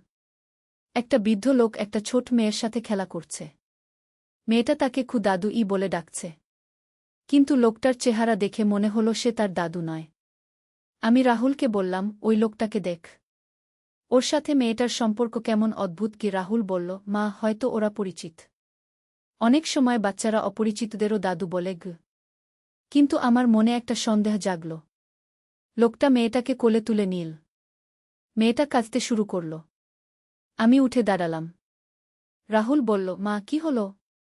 আমি বললাম, রাহুল, মনে হচ্ছে ওই লোকটা মেয়েটাকে জোর করছে। আমরা কাছে গেলাম। লোকটা মেয়েটাকে পার্ক থেকে বের করে নিয়ে যাওয়ার চেষ্টা করছে। আমি জোরে চিৎকার করলাম, ওই, তুমি কি করছো? লোকটা ঘাবড়ে গেল। মেয়েটা আরও জোরে কাঁদতে লাগল। রাহুল দৌড়ে গিয়ে মেয়েটাকে লোকটার কাছ থেকে ছিনিয়ে নিল। লোকটা বলল, এটা আমার নাতনি। আমি বললাম, যদি তোমার নাতনি হয় তাহলে সে কাঁদছে কেন? তুমি তাকে জোর করে নিয়ে যাচ্ছ কেন? পার্কের আরও মানুষ জড়ো হল। একজন বলল, আমি এই লোকটাকে আগেও দেখেছি। সে বাচ্চাদের ভুলিয়ে নিয়ে যায়। আমার রক্ত ঠান্ডা হয়ে গেল। রাহুল মেয়েটাকে জড়িয়ে ধরে বলল, বাবু, তোর মা বাবা কোথায়? মেয়েটা কাঁদতে কাঁদতে বলল, আম্মু কোথায়? আমি আম্মুর কাছে যাব। আমি বুঝলাম মেয়েটা হারিয়ে গেছে এবং এই লোকটা তাকে ভুলিয়ে নিয়ে যাওয়ার চেষ্টা করছে। আমি পুলিশকে ফোন করলাম। পুলিশ এসে লোকটাকে ধরে নিয়ে গেল। মেয়েটার মা বাবা খুঁজতে খুঁজতে পার্কে এলো। মেয়েটা তার মাকে দেখে দৌড়ে গিয়ে জড়িয়ে ধরল। মা কাঁদতে কাঁদতে আমাদের ধন্যবাদ দিল। এই ঘটনার পর আমার মাথায় একটা চিন্তা এলো। পরিবার কি? পরিবার কি শুধু রক্তের সম্পর্ক, নাকি ভালোবাসার বন্ধন? যে লোকটা মেয়েটাকে নিয়ে যাওয়ার চেষ্টা করছিল সে কি পরিবারের বাইরের? রাহুল আমার দিকে তাকিয়ে বলল, মা, তুমি কি ভাবছ? আমি বললাম, রাহুল, আমি ভাবছি পরিবারের কথা। পরিবার কি শুধু নাম, নাকি এর চেয়ে গভীর কিছু? সে বলল, মা, পরিবার মানে ভালোবাসা। পরিবার মানে একে অপরের যত্ন নেওয়া। পরিবার মানে একে অপরকে রক্ষা করা। আমি বললাম, তাহলে রাহুল, আমরা যা অনুভব করছি সেটা কি পরিবারের বাইরে? সে বলল, না মা, এটা পরিবারের ভেতরেই। কিন্তু এটা একটা গভীর সম্পর্ক। পার্ক থেকে ফেরার পথে রাহুল বলল, মা, আজকের ঘটনা থেকে আমি বুঝলাম যে ভালোবাসা এবং যত্ন কত গুরুত্বপূর্ণ। আমি তোমাকে সারা জীবন রক্ষা করতে চাই। আমি তার কথা শুনে মুগ্ধ হলাম। এতদিন আমি ভেবেছি রাহুলের অনুভূতি শুধু শারীরিক। কিন্তু আজ বুঝলাম সে সত্যিই আমাকে ভালোবাসে। বাসায় ফিরে এসে দেখি সৌমিত্র টিভি দেখছে। তানিয়া হোমওয়ার্ক করছে। আমি রান্নাঘরে গিয়ে রাতের খাবার তৈরি করতে লাগলাম। রাহুল এসে সাহায্য করল। রাতে খাবার খেয়ে সবাই যার যার রুমে গেল। আমি রাহুলের রুমে গেলাম। সে বইপত্র নিয়ে বসেছিল। আমাকে দেখে উঠে দাঁড়াল। মা, তুমি এসেছ? আমি বললাম, রাহুল, আমি তোর সাথে কথা বলতে চাই। সে বিছানায় বসল। আমিও পাশে বসলাম। আমি বললাম, রাহুল, আজকের ঘটনার পর আমি বুঝেছি যে ভালোবাসার অর্থ কী। তুই আমাকে যেভাবে ভালোবাসিস সেটা খাঁটি। কি তার চোখ উজ্জ্বল হয়ে উঠল। আমি আরও বললাম, কিন্তু রাহুল, আমরা একটা জটিল অবস্থায় আছি। আমি তোর মা। সমাজ আমাদের সম্পর্ক মেনে নেবে না। সে আমার হাত ধরে বলল, মা, সমাজ যা বলবে বলুক। আমি তোমাকে ভালোবাসি। আমি তোমার যত্ন নিতে চাই। আমি তোমাকে খুশি রাখতে চাই। আমি তার চোখের দিকে তাকালাম। সে সত্যি বলছে। তার চোখে কোনো মিথ্যা নেই। আমি বললাম, রাহুল, কিন্তু আমি তোর মা। এই সম্পর্ক স্বাভাবিক নয়। সে বলল, মা, স্বাভাবিক কি? দুজন মানুষের মধ্যে ভালোবাসা কি অস্বাভাবিক? তুমি একজন নারী, আমি একজন পুরুষ। আমরা দুজনেই প্রাপ্তবয়স্ক। আমরা একে অপরকে ভালোবাসি। আমি আর কিছু বলতে পারলাম না। সে আমার গাল স্পর্শ করল। মা, আমি তোমাকে চাপ দিচ্ছি না। কিন্তু আমি চাই তুমি আমার অনুভূতি বুঝো। হঠাৎ করে দরজায় একটা আওয়াজ হল। আমরা চমকে উঠলাম। তানিয়ার গলা শুনলাম। মা, তুমি কোথায়? আমি তাড়াতাড়ি উঠে দাঁড়ালাম। দরজা খুলে দেখি তানিয়া দাঁড়িয়ে আছে। সে বলল, মা, আমার পানি খেতে ইচ্ছে করছে। আমি তাকে পানি এনে দিলাম। সে বলল, মা, তুমি দাদার রুমে কি করছিলে? আমি বললাম, তোর দাদার সাথে কথা বলছিলাম। তানিয়া বলল, কি কথা? আমি বললাম, পড়াশোনার কথা। তানিয়া চলে যাওয়ার পর আমি রাহুলের রুমে ফিরে গেলাম। সে বলল, মা, তানিয়া কি কিছু সন্দেহ করেছে? আমি বললাম, না, সে কিছু বুঝতে পারেনি। রাহুল বলল, মা, আমরা সাবধান থাকব। কিন্তু আমি চাই আমাদের এই সম্পর্ক চলতে থাকুক গো। আমি বললাম, রাহুল, আমার মাথা ঘুরছে। আমি বুঝতে পারছি না কি করা উচিত কি। সে আমাকে বুকের সাথে জড়িয়ে ধরল। মা, তুমি চিন্তা করো না। আমি তোমার পাশে আছি। আমি তার বুকে মাথা রেখে কাঁদতে লাগলাম। পরের দিন সকালে আমি ভীষণ অস্থির। রাহুল কলেজে যাওয়ার আগে আমার কানে ফিসফিস করে বলল, মা, আমি তোমাকে ভালোবাসি। তার কথা শুনে আমার হৃদস্পন্দন বেড়ে গেল। দুপুরে আমি বাজার করতে গেলাম। বাজারে আমার এক পরিচিত আন্টি মিলল। তিনি বললেন, অনুপ্রিয়া, তুমি কেমন আছো? তোমাকে দেখে মনে হচ্ছে তুমি খুব খুশি। আমি অবাক হলাম। কেন, কি দেখছেন আমার মধ্যে? তিনি হেসে বললেন, তোমার চেহারায় একটা নতুন উজ্জ্বলতা। মনে হচ্ছে তুমি কোনো ভালো খবর পেয়েছ গু। আমি কিছু না বলে হাসলাম। কিন্তু মনে মনে ভাবলাম, সত্যিই কি আমার মধ্যে কোনো পরিবর্তন এসেছে? রাহুলের ভালোবাসা কি আমাকে বদলে দিয়েছে? বাসায় ফিরে এসে আয়নার সামনে দাঁড়ালাম। সত্যিই আমার চোখে একটা নতুন চমক। যেন অনেক দিন পর আমি নিজেকে একজন নারী হিসেবে অনুভব করছি। বিকালে রাহুল ফিরে এলো। আমাকে দেখে মুচকি হাসল। মা, তুমি আজ অন্যরকম সুন্দর লাগছো। আমি লজ্জা পেলাম। কেন, কি হয়েছে আমার? সে বলল, তোমার চোখে একটা নতুন আলো। মনে হচ্ছে তুমি খুব খুশি। আমি বললাম, রাহুল, আমি নিজেই বুঝতে পারছি না আমার কি হয়েছে গিয়ে। সে আমার কাছে এসে বলল, মা, এটা ভালোবাসার প্রভাব। যখন কেউ আমাদের সত্যিকার ভালোবাসা দেয় তখন আমরা বদলে যাই। সন্ধ্যায় আমরা আবার ছাদে গেলাম। সেই একই জায়গায় বসলাম যেখানে রাহুল প্রথম তার মনের কথা বলেছিল। রাহুল বলল, মা, তুমি কি মনে আছে সেদিনের কথা? আমি মাথা নাড়লাম। সেদিন তুই যা বলেছিলিস সেটা আমার জীবন বদলে দিয়েছে। সে বলল, কিভাবে? আমি বললাম, অনেক বছর পর কেউ আমাকে বলেছে যে আমি সুন্দর। অনেক বছর পর কেউ আমাকে ভালোবাসার কথা বলেছে গি। রাহুল আমার হাত ধরে বলল, মা, আমি প্রতিদিন তোমাকে বলবো যে তুমি সুন্দর। প্রতিদিন বলবো যে আমি তোমাকে ভালোবাসি গি। হঠাৎ করে ছাদে একটা বিড়াল এলো। বিড়ালটা আমাদের কাছে এসে মিয়াও মিয়াও করতে লাগল। আমি বিড়ালটাকে কোলে নিলাম। রাহুল বলল, মা, বিড়ালটা তোমাকে খুব পছন্দ করেছে গি। আমি বিড়ালটার মাথায় হাত বুলিয়ে দিলাম। বিড়ালটা গলায় গলায় ডাকতে লাগল। রাহুল বলল, মা, পশুরাও বুঝতে পারে কে তাদের ভালোবাসে গি। আমি বললাম, রাহুল, তুই কি মনে করিস আমরা যা অনুভব করছি সেটা সঠিক? সে বলল, মা, ভালোবাসা কখনো ভুল হতে পারে না। সমস্যা হলো সমাজের চোখে গু। আমি বললাম, সমাজ আমাদের মেনে নেবে না। সে বলল, তাহলে আমরা সমাজ থেকে দূরে থাকব। আমরা কোথাও চলে যাব যেখানে কেউ আমাদের চেনে না গি। আমি চমকে উঠলাম। তুই কি বলছিস রাহুল? সে বলল, মা, আমি সিরিয়াস। আমি চাই আমরা এই শহর ছেড়ে চলে যাই। নতুন কোথাও গিয়ে নতুন পরিচয় নিয়ে থাকি গু। আমি বললাম, কিন্তু তানিয়া? তোর বাবা? আমার সংসার? সে বলল, মা, তানিয়াও আমাদের সাথে থাকতে পারে। আর বাবার কথা ভুলে যাও। বাবা তো তোমাকে ভালোবাসেই না গি। আমার মাথা ঘুরতে লাগল। রাহুল এত বড় সিদ্ধান্ত নিতে চাইছে। আমি বললাম, রাহুল, এটা এত সহজ না। আমি একজন বিবাহিত নারী। সে বলল, মা, বিবাহ মানে কি? একটা কাগজ, একটা রীতি। যেখানে ভালোবাসা নেই সেই বিবাহের মানে কি? আমি চুপ করে রইলাম। বিড়ালটা আমার কোল থেকে নেমে চলে গেল। রাহুল বলল, মা, আমি জানি এটা একটা বড় সিদ্ধান্ত। কিন্তু আমি চাই তুমি খুশি থাকো গো। আমি বললাম, রাহুল, আমি তোর জন্য আমার পুরো জীবন বদলে দিতে পারি না। সে বলল, মা, আমি তোমাকে চাপ দিচ্ছি না। আমি শুধু একটা অপশন দিচ্ছি। হঠাৎ করে আমার মোবাইলে একটা মেসেজ এলো। দেখি আমার বোন রিতার মেসেজ। দিদি, তুই ঠিক আছিস তো? আমার খুব অস্বস্তি লাগছে। আমি রাহুলকে মেসেজটা দেখালাম। রাহুল বলল, রিতা মামি কেন এমন মেসেজ পাঠিয়েছে? আমি বললাম, জানি না। হয়তো কোনো খারাপ স্বপ্ন দেখেছে কি। কিন্তু মনে মনে ভাবলাম, রিতা কি আমার মনের অবস্থা আঁচ করতে পারছে? আমি রিতাকে ফোন করলাম। রিতা বলল, দিদি, আমার খুব অস্বস্তি লাগছে। মনে হচ্ছে তোর কোনো বিপদ হবে। আমি বললাম, কি ধরনের বিপদ? সে বলল, জানি না দিদি। কিন্তু তুই সাবধানে থাকিস গো। ফোন রাখার পর রাহুল বলল, মা, রিতা মামি কি কিছু জানে? আমি বললাম, না, সে কিছু জানে না। হয়তো তার ষষ্ঠ ইন্দ্রিয় কাজ করছে গু। পরের দিন সকালে আমি অস্থির বোধ করছিলাম।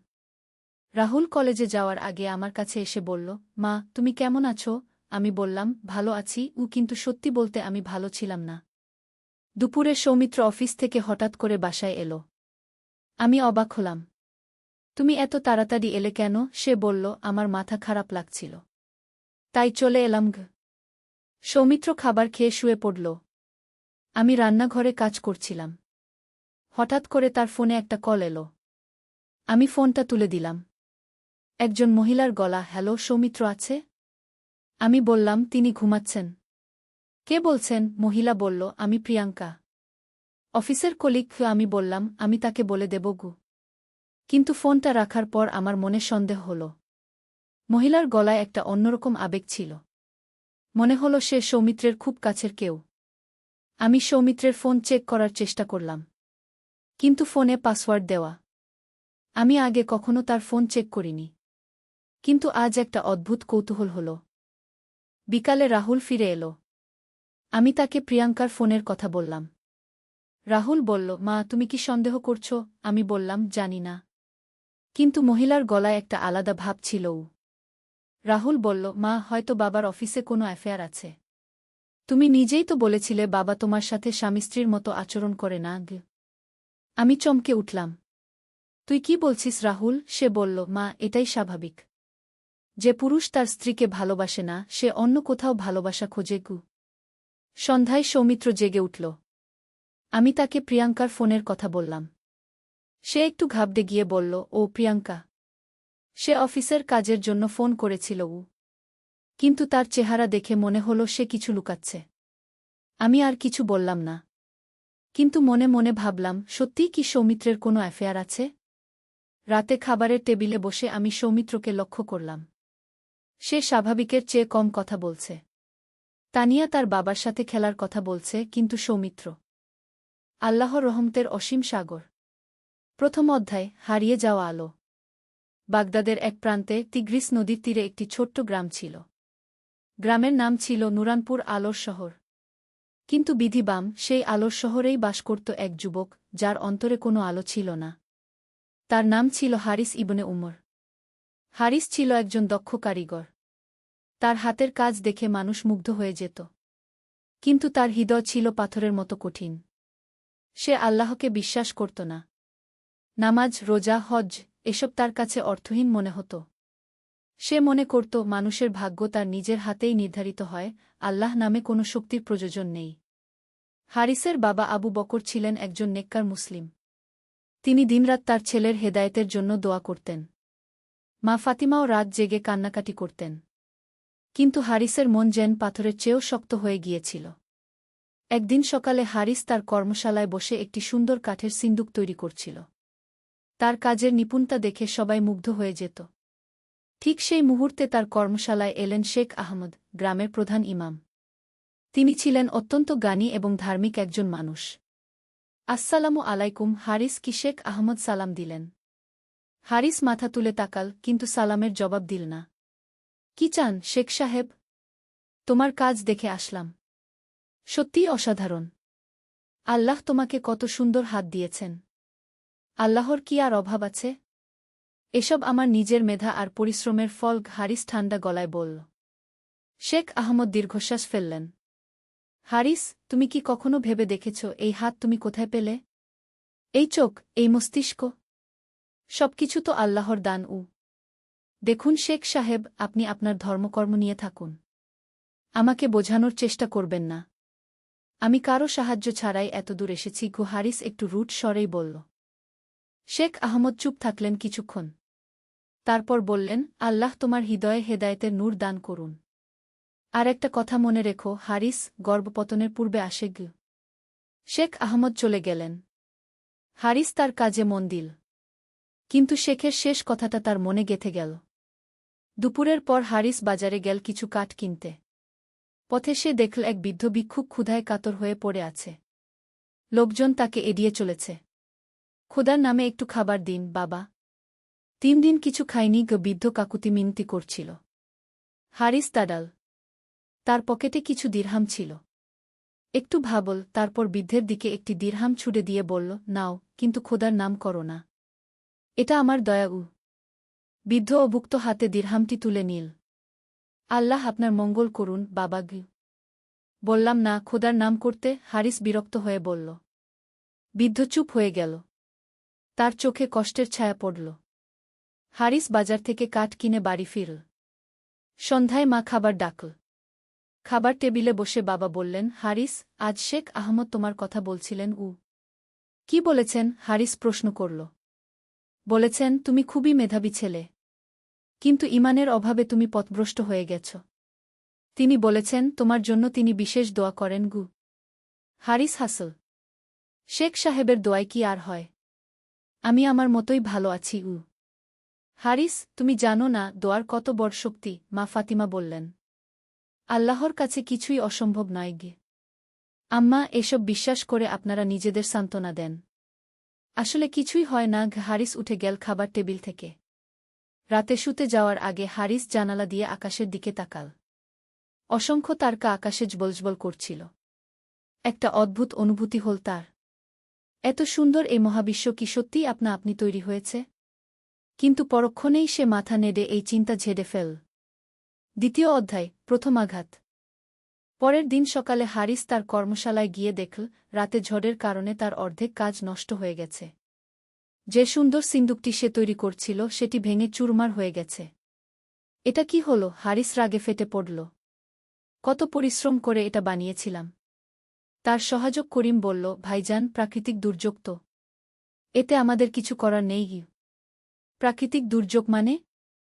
এসব তো কুসংস্কার।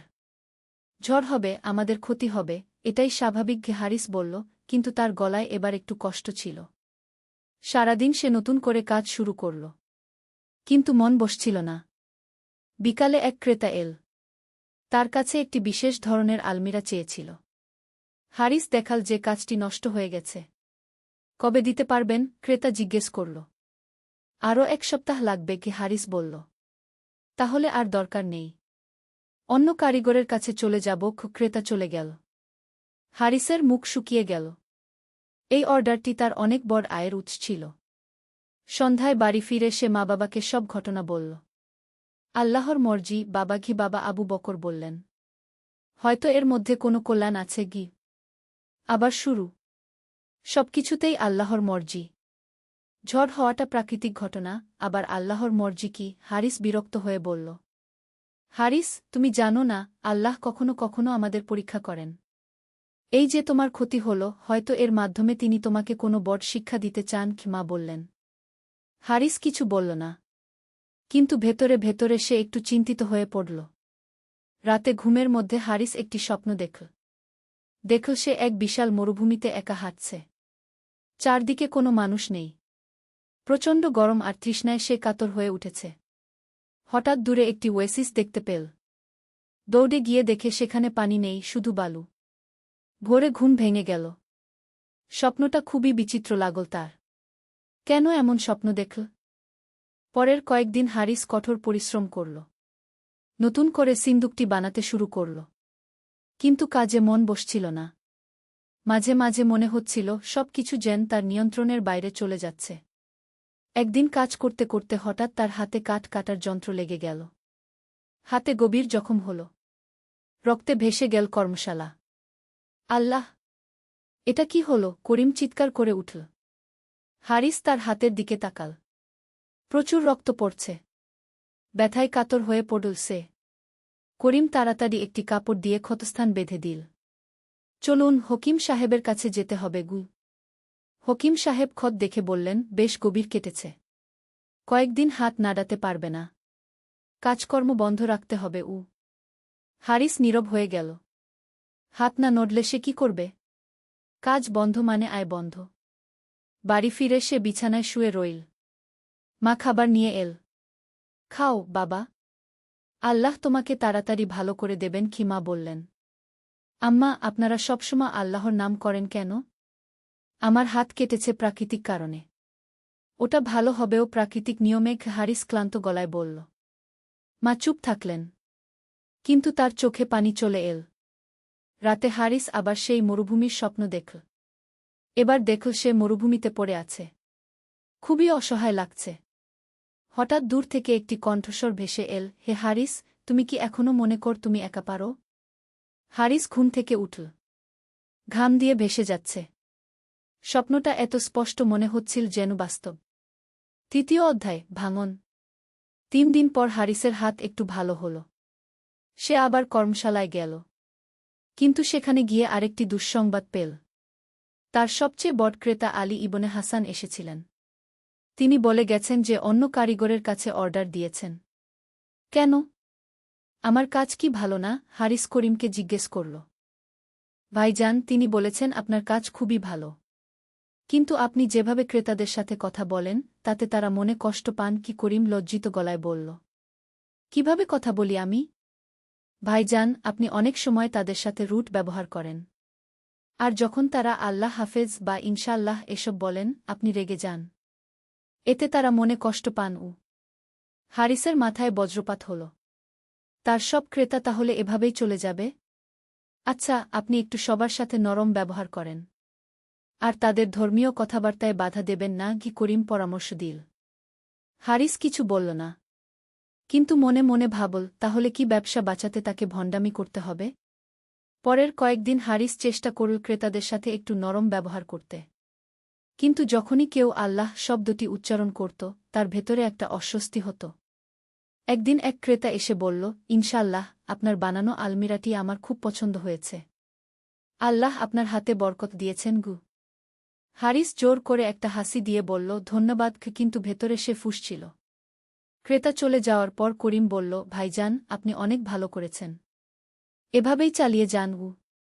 কিন্তু হারিসের মনে অশান্তি। সে কি তাহলে অভিনয় করতে শিখছে? এটা কি ঠিক হচ্ছে? সেদিন সন্ধ্যায় হারিস গ্রামের পার্কে বেড়াতে গেল। সেখানে দেখল কিছু বাচ্চারা খেলা করছে। একটি ছোট্ট মেয়ে তার দিকে এসে বলল, চাচা, আপনি কি দোয়া জানেন? দোয়া? কেন? হারিস প্রশ্ন করল। আমার আম্মা অসুস্থ। আমি সবাইকে বলেছি আমার আম্মার জন্য দোয়া করতে। আপনিও করবেন? হারিস অস্বস্তিতে পড়ল। আমি দোয়া জানি না গি। ছোট্ট মেয়েটি অবাক হয়ে তাকাল। কিভাবে হয় চাচা? সবাই তো দোয়া জানে।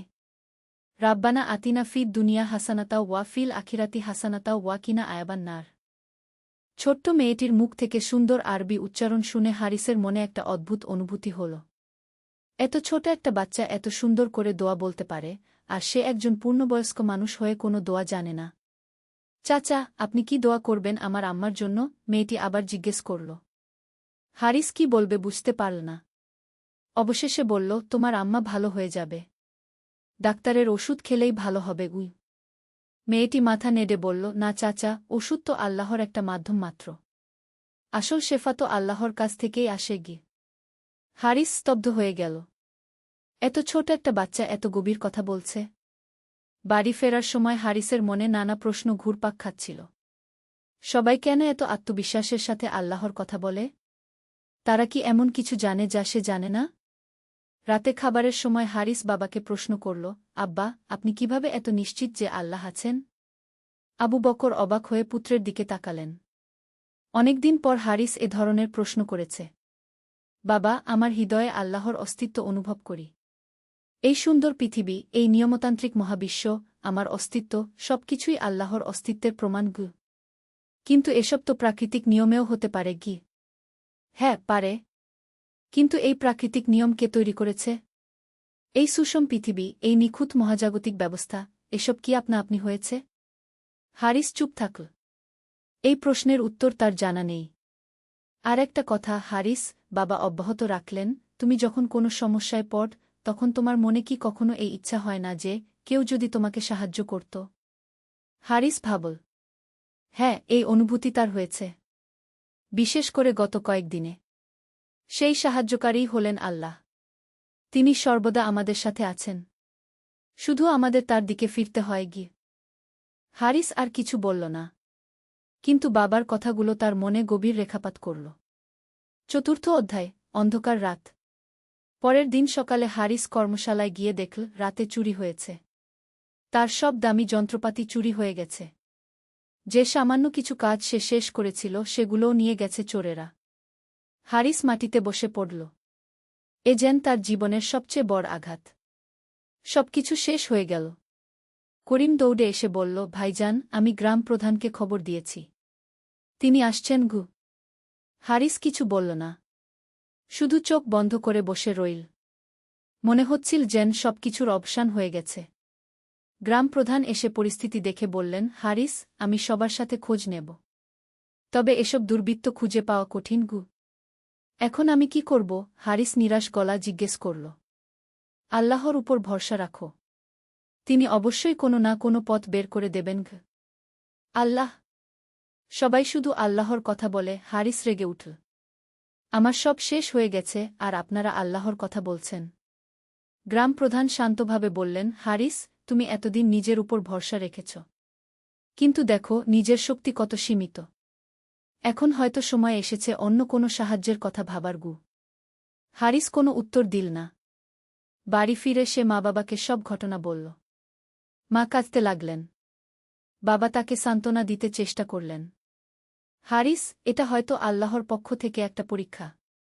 তিনি দেখতে চান তুমি কিভাবে এই বিপদের মোকাবেলা করগু। আব্বা, পরীক্ষা মানে কি? আল্লাহ কি এত নিষ্ঠুর যে মানুষের সবকিছু কেড়ে নিয়ে পরীক্ষা করেন? হারিসের গলায় এবার যন্ত্রণা। না বাবা, আল্লাহ নিষ্ঠুর নন। তিনি অত্যন্ত দয়ালু। কিন্তু কখনো কখনো আমাদের ভুল পথে যেতে দেখে তিনি আমাদের সঠিক পথে ফেরানোর জন্য এমন কিছু ঘটান গু। হারিস রাতভর ঘুমাতে পারল না। সারা রাত জানালায় দাঁড়িয়ে আকাশের দিকে তাকিয়ে রইল। প্রথমবারের মতো তার মনে হল সে সত্যিই একা। চারদিকে অন্ধকার ছাড়া কিছু নেই। হঠাৎ তার মরুভূমির স্বপ্নের কথা মনে পড়ল। সেখানেও সে একা ছিল। আর আজ বাস্তবেও সে একা। পরের দিন হারিস বের হল কাজের খোঁজে। কিন্তু কোথাও কাজ মিলল না। সবাই বলল, আগে তুমি তো নিজেই কাজ করতে। এখন অন্যের অধীনে কাজ করবে কেন? একটা কাজ পেল কৃষক জালালের ক্ষেতে। কিন্তু পারিশ্রমিক খুবই কম। এতে তো আমার সংসার চলবে না। হারিস জালালকে বলল, ভাই, এটাই আমার সামর্থ্য। আর অনেকেই এর চেয়ে কমে কাজ করে। জালাল বলল। হারিসের কোনো উপায় নেই। সে কাজটা নিতে রাজি হল। খেতে কাজ করতে গিয়ে হারিস প্রথম বুঝল কায়িক পরিশ্রম কত কষ্টকর। সূর্যের প্রচণ্ড তাপে সারাদিন মাটি খোঁড়া, ফসল তোলা, সব কিছুই তার কাছে অসহ্য মনে হল। দুপুরে বিশ্রামের সময় অন্যান্য শ্রমিকরা ছায়ায় বসে আল্লাহর নাম জপ করছিল। কেউ কেউ নামাজ পড়ছিল। হারিস ভাই, আপনিও তো নামাজ পড়েন, ও একজন শ্রমিক বলল। আমি নামাজ পড়ি না। হারিস লজ্জিত গলায় বলল। সবাই অবাক হয়ে তাকাল। কেন ভাই? আপনি তো মুসলিম। আমার আল্লাহর উপর বিশ্বাস নেই। হারিস সোজাসুজি বলে দিল। একটা নীরবতা নেমে এল। তারপর এক বয়স্ক শ্রমিক বলল, ভাই, আমি পড়াশোনা জানি না। কিন্তু একটা কথা জানি, যে আল্লাহকে মানে না সে নিজেকে খুবই বড় ভাবে। আর যে নিজেকে খুব বড় ভাবে, আল্লাহ তাকে ছোট করে দেন। হারিসের মনে শেখ আহমদের কথা মনে পড়ল। গর্ভপতনের পূর্বে আসে গু। সন্ধ্যায় কাজ শেষ করে বাড়ি ফিরল। সারা শরীর ব্যথা। হাত পা কাঁপছে। মা খাবার নিয়ে এসে বললেন, খাও বাবা। তুমি কত কষ্ট করেছ। আম্মা, আমি কি ভুল করেছি? হঠাৎ হারিস মায়ের কাছে প্রশ্ন করল। মা অবাক হলেন। কি বলছ বাবা? আমি বলতে চাইছি, আমার জীবনে এত সমস্যা কেন? আমি কি এমন কোনো অন্যায় করেছি? মা বসে পড়লেন পাশে। হারিস, তুমি মন্দ ছেলে নও। কিন্তু তুমি যে তোমার স্রষ্টাকে অস্বীকার কর, এটা একটা বড় ভুল। যিনি তোমাকে সৃষ্টি করেছেন, তোমাকে এত কিছু দিয়েছেন, তাকে অস্বীকার করা কি ঠিক? হারিস চুপ থাকল। প্রথমবারের মতো তার মনে হল হয়তো সে ভুল পথে ছিল। আম্মা, আমি যদি আল্লাহকে বিশ্বাস করতে চাই, কিন্তু পারি না? যদি আমার মনে সন্দেহ থেকে যায়? মা হেসে বললেন, সন্দেহ থাকা স্বাভাবিক বাবা। কিন্তু সন্দেহ দূর করার চেষ্টা করতে হয়। আল্লাহর কাছে সাহায্য চাইতে হয়। কিভাবে চাইব? দোয়া কর। মনে মনে বল, হে আল্লাহ, আমি তোমাকে বিশ্বাস করতে চাই। আমার হৃদয়ে ঈমানের নূর দাও। হারিস কিছু বলল না। কিন্তু মায়ের কথাগুলো তার মনে গেঁথে গেল। রাতে ঘুমাতে যাওয়ার আগে হারিস দীর্ঘক্ষণ ছাদে দাঁড়িয়ে আকাশের দিকে তাকিয়ে রইল। অগুন্তি তারকা জ্বলজ্বল করছে। চাঁদ উঠেছে আকাশে। কত সুন্দর এই দৃশ্য! প্রথমবারের মতো হারিসের মনে একটা অনুভূতি হল, এই বিশ্বজগৎ কি সত্যিই আপনা আপনি তৈরি হয়েছে? এত নিখুঁত, এত সুন্দর একটা ব্যবস্থা কি কোনো পরিকল্পনাকারী ছাড়া সম্ভব? হঠাৎ তার মনে পড়ল, সে যখন একটা সিন্দুক বানায় তখন কত পরিকল্পনা করে, কত নিপুণতার সাথে প্রতিটি অংশ তৈরি করে। তাহলে এই বিশাল মহাবিশ্বের কোনো নির্মাতা নেই? এই চিন্তায় মগ্ন থাকতে থাকতে কখন যে ঘুমিয়ে পড়ল টের পেল না। পঞ্চম অধ্যায়, প্রথম আলো। পরের দিন সকালে হারিস আবার জালালের ক্ষেতে কাজ করতে গেল। আজ তার কাজ ছিল নতুন বীজ বপন করা। মাটিতে বীজ পুঁতে দিতে দিতে হারিসের মনে এক অদ্ভুত চিন্তা এল। এই ছোট্ট বীজ থেকে কিভাবে বড় গাছ হয়? কে এই বীজের মধ্যে এত শক্তি দিয়ে রেখেছে? দুপুরে বিশ্রামের সময় সে জালালকে প্রশ্ন করল, জালাল ভাই, এই বীজ থেকে গাছ হয় কিভাবে? জালাল হেসে বলল, হারিস ভাই, এটা আল্লাহর অপার কুদরত। তিনি এই ছোট্ট বীজের মধ্যে এত শক্তি রেখে দিয়েছেন। কিন্তু এটা তো প্রাকৃতিক নিয়মেও ব্যাখ্যা করা যায়। হ্যাঁ ভাই, প্রাকৃতিক নিয়ম আছে। কিন্তু এই প্রাকৃতিক নিয়ম কে তৈরি করেছে? কে ঠিক করেছে যে বীজে পানি দিলে গাছ হবে, সূর্যের আলো পেলে বাড়বে? হারিস চুপ থাকল। এই প্রশ্নের উত্তর তার জানা নেই। আর একটা কথা, জালাল অব্যাহত রাখল, আপনি কি কখনো লক্ষ্য করেছেন প্রকৃতিতে কত নিখুঁত ভারসাম্য আছে? গাছ অক্সিজেন দেয়, আমরা কার্বন ডাই অক্সাইড দেই। বৃষ্টি হয়, নদীতে পানি আসে, সমুদ্রে পানি বাষ্প হয়ে আবার মেঘ হয়। এত নিখুঁত একটা ব্যবস্থা কি আপনি হতে পারে? হারিস গভীর ভাবনায় পড়ে গেল। সত্যি তো, প্রকৃতিতে যে ভারসাম্য আছে সেটা অনেক জটিল। এটা কি সত্যিই কোনো পরিকল্পনা ছাড়া সম্ভব? বিকালে কাজ শেষ করে বাড়ি ফেরার পথে হারিস দেখল, সেই ছোট্ট মেয়েটি যার মা অসুস্থ ছিল সে খুশিতে লাফাচ্ছে। কি হয়েছে? হারিস তাকে জিজ্ঞেস করল। চাচা, আমার আম্মা ভালো হয়ে গেছে। আল্লাহ আমার দোয়া কবুল করেছেন, মেয়েটি আনন্দে বলল। হারিস একটু থমকে গেল। ডাক্তার কি বলেছে? ডাক্তার সাহেব বলেছেন এটা একটা মিরাকল। তিনি ভেবেছিলেন আম্মার অনেক বেশি সময় লাগবে ভালো হতে। কিন্তু হঠাৎ করে রাতারাতি আম্মা সুস্থ হয়ে গেছেন। তাহলে এটা ডাক্তারি চিকিৎসার ফলে হয়েছে? ছোট্ট মেয়েটি মাথা নেড়ে বলল, না চাচা, ডাক্তার তো আল্লাহরই একটা মাধ্যম। আসল শেফা তো আল্লাহর কাছ থেকেই আসে। আমি রোজ রাতে আল্লাহর কাছে কেঁদে কেঁদে দোয়া করতাম। আল্লাহ আমার দোয়া শুনেছেন। হারিস বিস্মিত হয়ে মেয়েটির মুখের দিকে তাকাল। এত ছোট বয়সেও সে কত দৃঢ় বিশ্বাসী। চাচা, আপনিও আল্লাহর কাছে দোয়া করুন। তিনি সবার দোয়া শোনেন কি? মেয়েটি বলল। হারিস কিছু বলল না। কিন্তু মেয়েটির কথাগুলো তার মনে গভীর রেখাপাত করল। সন্ধ্যায় বাড়ি ফিরে হারিস মা বাবাকে দিনের অভিজ্ঞতার কথা বলল। আব্বা, আমার মনে অনেক প্রশ্ন জেগেছে। আমি কিছু বিষয় বুঝতে পারছি না। কি বুঝতে পারছ না বাবা? বাবা জিজ্ঞেস করলেন। এই যে প্রকৃতিতে এত নিখুঁত ব্যবস্থা, বীজ থেকে গাছ হওয়া, রোগ ভালো হয়ে যাওয়া, এসব কি সত্যিই আপনি হয়? বাবা মুচকি হেসে বললেন, হারিস, তুমি নিজেই তো একজন কারিগর। তুমি যখন একটা আলমিরা বানাও সেটা কি আপনি তৈরি হয়? নাকি তোমার পরিকল্পনা, তোমার দক্ষতা, তোমার পরিশ্রমের ফল? অবশ্যই আমার পরিকল্পনা ও পরিশ্রমের ফল। তাহলে এই বিশাল মহাবিশ্ব, এই জটিল প্রকৃতি, এই নিখুঁত মানুষের শরীর, এসব কি কোনো পরিকল্পনাকারী ছাড়া তৈরি হতে পারে? হারিস ভাবতে লাগল। তার কাছে এই যুক্তিটা অস্বীকার করা কঠিন মনে হল। কিন্তু আব্বা, আল্লাহকে তো আমি দেখতে পাই না। তুমি কি বাতাস দেখতে পাও? না, কিন্তু বাতাসের অস্তিত্ব আমি অনুভব করি। ঠিক তেমনি আল্লাহকেও তুমি দেখতে পাবে না, কিন্তু তার কাজ, তার নিদর্শন সর্বত্র ছড়িয়ে আছে। তোমার হৃদয় খুলে রাখলে তার অস্তিত্ব অনুভব করবে। হারিস রাতে অনেকক্ষণ জেগে রইল। বাবার কথাগুলো তার মনে ঘুরপাক খাচ্ছিল। সত্যি তো, সে যখন কোনো কাজ করে সেটা তার পরিকল্পনা ও পরিশ্রমের ফল।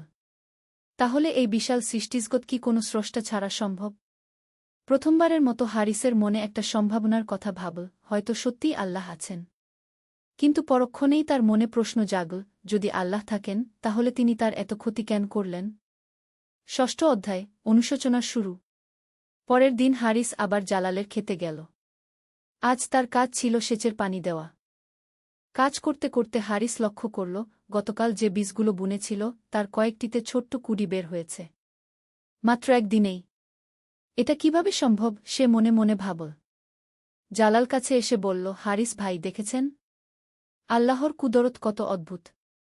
মাত্র একদিনেই বীজের ভেতর থেকে জীবন বের হয়ে এসেছে। কিন্তু এটা তো বৈজ্ঞানিক প্রক্রিয়া। বীজে পানি পেলে এটাই হয় গে। ঠিক বলেছেন। কিন্তু এই বৈজ্ঞানিক প্রক্রিয়াটা কে তৈরি করেছে?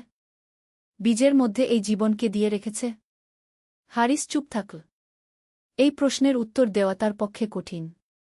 দুপুরের বিশ্রামের সময় হারিস একা বসেছিল। হঠাৎ তার মনে সেই রাতের কথা মনে পড়ল যখন ঝড়ের কারণে তার কাজ নষ্ট হয়েছিল। তখন সে কত রেগেছিল। ভেবেছিল এটা শুধুই প্রাকৃতিক ঘটনা। কিন্তু এখন মনে হচ্ছে হয়তো সেটা একটা সংকেত ছিল তার গর্ব ভাঙানোর জন্য। তারপর মনে পড়ল হাত কেটে যাওয়ার ঘটনা। সেটাও কি কোনো সংকেত ছিল? তারপর চুরির ঘটনা। সবকিছু একসাথে হয়েছে যেন তাকে কিছু বোঝানোর জন্য। হারিসের মনে এক অদ্ভুত অনুভূতি হল। হয়তো এসব ঘটনা কোনো কাকতালীয় বিষয় নয়। বিকালে কাজ শেষ করে বাড়ি ফিরতে ফিরতে হারিস দেখল শেখ আহমদ তার দিকে এগিয়ে আসছেন। আসসালামু আলাইকুম। হারিস কি শেখ আহমদ সালাম দিলেন। এবার হারিস সালামের জবাব দিল। ওয়া আলাইকুমুসসালাম গে। শেখ আহমদ একটু অবাক হলেন। তোমার অবস্থার কথা শুনেছি। কেমন আছো? ভালো নেই শেখ সাহেব। সব শেষ হয়ে গেছে কি? হারিসের গলায় কষ্ট। হারিস, আল্লাহ যাকে ভালোবাসেন তাকে পরীক্ষা করেন। হয়তো তিনি তোমাকে সঠিক পথে আনার জন্য এভাবে পরীক্ষা করছেন গি। শেখ সাহেব, আমি কিছু প্রশ্নের উত্তর খুঁজছি গো। হারিস দ্বিধা করে বলল। শেখ আহমদ থমকে গেলেন। কি প্রশ্ন? আল্লাহ যদি সত্যিই থাকেন তাহলে তিনি আমার এত ক্ষতি কেন করলেন? শেখ আহমদ হেসে বললেন, হারিস, আল্লাহ তোমার ক্ষতি করেননি। তিনি তোমাকে সঠিক পথ দেখাতে চান। কিভাবে? তুমি এতদিন মনে করতে তুমি নিজের শক্তিতেই সবকিছু পারো। আল্লাহর প্রয়োজন নেই। তিনি তোমাকে দেখালেন যে মানুষের শক্তি কত সীমিত। এখন তুমি বুঝতে পারছ যে আল্লাহর সাহায্য ছাড়া মানুষ অসহায়। কিন্তু এত কষ্ট দেওয়ার দরকার ছিল? হারিস, বড় রোগের জন্য কঠিন চিকিৎসার দরকার হয়। তোমার হৃদয়ের রোগ ছিল গর্ব আর অহংকার। সেটা দূর করার জন্য এই কঠিন চিকিৎসার প্রয়োজন ছিল। হারিস চুপ থাকল। শেখের কথাগুলো তার মনে গভীর রেখাপাত করছে। আর একটা কথা, শেখ আহমদ চালিয়ে গেলেন, তুমি যে বিপদে পড়েছ এটা তোমার জন্য ক্ষতিকর নাও হতে পারে। হয়তো এর মাধ্যমে তুমি আল্লাহর কাছে ফিরে আসবে। আর তাহলে এই পার্থিব ক্ষতির চেয়ে অনেক বেশি লাভ হবে তোমার। শেখ সাহেব, আমি যদি আল্লাহকে বিশ্বাস করতে চাই কিন্তু পারি না? আল্লাহর রহমত। একটি ইসলামিক গল্প। প্রথম অধ্যায়, যুদ্ধের ডাক। হিজরি 635 সালের কথা। সিরিয়ার দামেস্কের কাছাকাছি এক ছোট্ট গ্রাম আল হাওরান। গ্রামটি সবুজ পাহাড়ের পাদদেশে অবস্থিত, যেখানে জলপাইয়ের বাগান আর খেজুর গাছে ভরা। এই গ্রামে বাস করত একটি দরিদ্র পরিবার, আবু সাইদ আল আনসারি, তার স্ত্রী উম্মে খালিদা এবং তাদের একমাত্র সন্তান খালিদ। আবু সাইদ ছিল একজন কামার। তার ছোট্ট দোকানে তিনি কৃষকদের জন্য লাঙ্গল, কোদাল আর তরোয়াল তৈরি করতেন। যদিও তার আয় খুব বেশি ছিল না, কিন্তু তিনি ছিলেন অত্যন্ত ন্যায়পরায়ণ আর ধার্মিক। প্রতিদিন ফজরের নামায়ের পর তিনি কুরআন তেলাওয়াত করতেন এবং আল্লাহর কাছে দোয়া করতেন যেন তার পরিবারের রিক হালাল হয়। খালিদ তখন ২০ বছরের এক যুবক। লম্বা, সুঠাম গড়ন, কালো চুল আর উজ্জ্বল চোখ। সে তার বাবার কাজে সাহায্য করত এবং ইসলামী শিক্ষায় শিক্ষিত ছিল। গ্রামের মসজিদের ইমাম উস্তাদ আব্দুর রহমানের কাছে সে কুরআন, হাদিস আর আরবি ভাষা শিখেছিল। একদিন সকালে যখন আবু সাইদ তার দোকানে কাজ করছিলেন, তখন একজন অশ্বারোহী এসে হাজির হল। তার পোশাক আর অস্ত্র দেখে বোঝা যাচ্ছিল সে মুসলিম সেনাবাহিনীর একজন সৈনিক। আসসালামু আলাইকুম, বল সৈনিকটি। ওয়া আলাইকুমুসসালাম, জবাব দিলেন আবু সাইদ। কি সেবা করতে পারি ভাই? সৈনিকটি তার ঘোড়া থেকে নেমে বলল, আমি আমিরুল মুমিনিন উমর ইবনুল খাত্তাবের পক্ষ থেকে এসেছি। বাইজান্টাইন সাম্রাজ্যের সাথে যুদ্ধের জন্য সকল সক্ষম যুবকদের জিহাদে অংশগ্রহণের আহ্বান জানানো হচ্ছে। আবু সাইদের হৃদয় কেঁপে উঠল।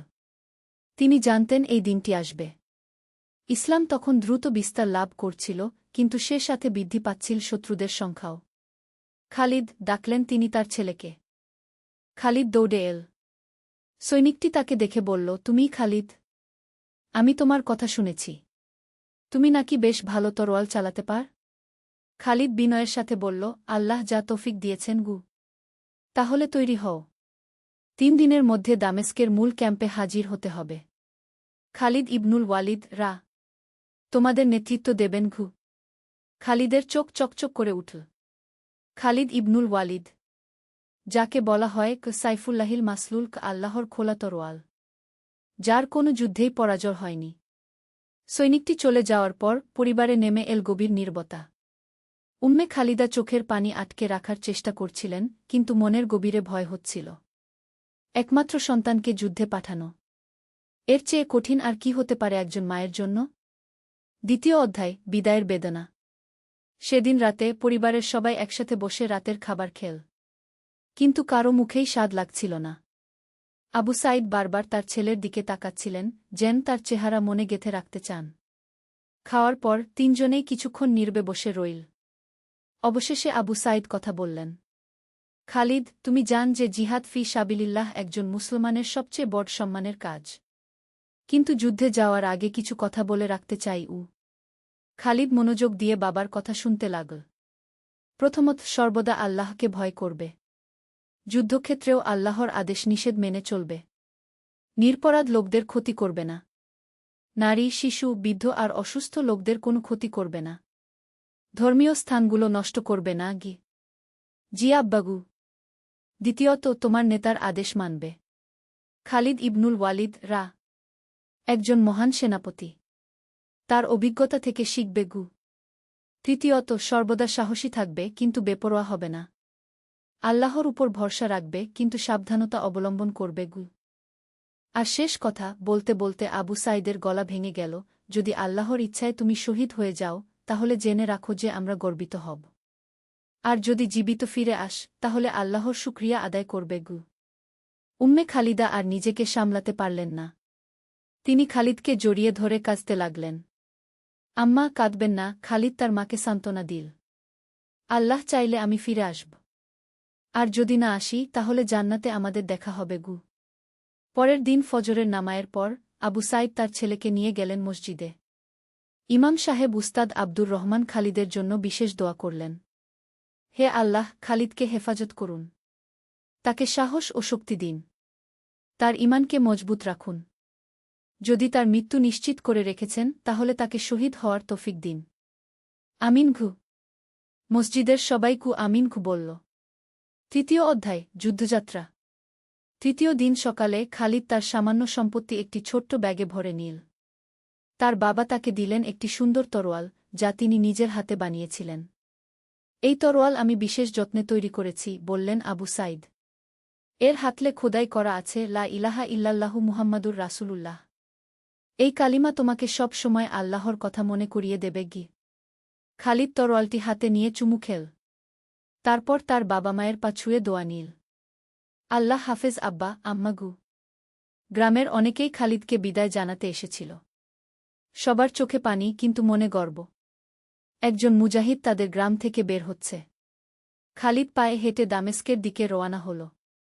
পথে তার সাথে আরও অনেক যুবক যুক্ত হল, বিভিন্ন গ্রাম থেকে।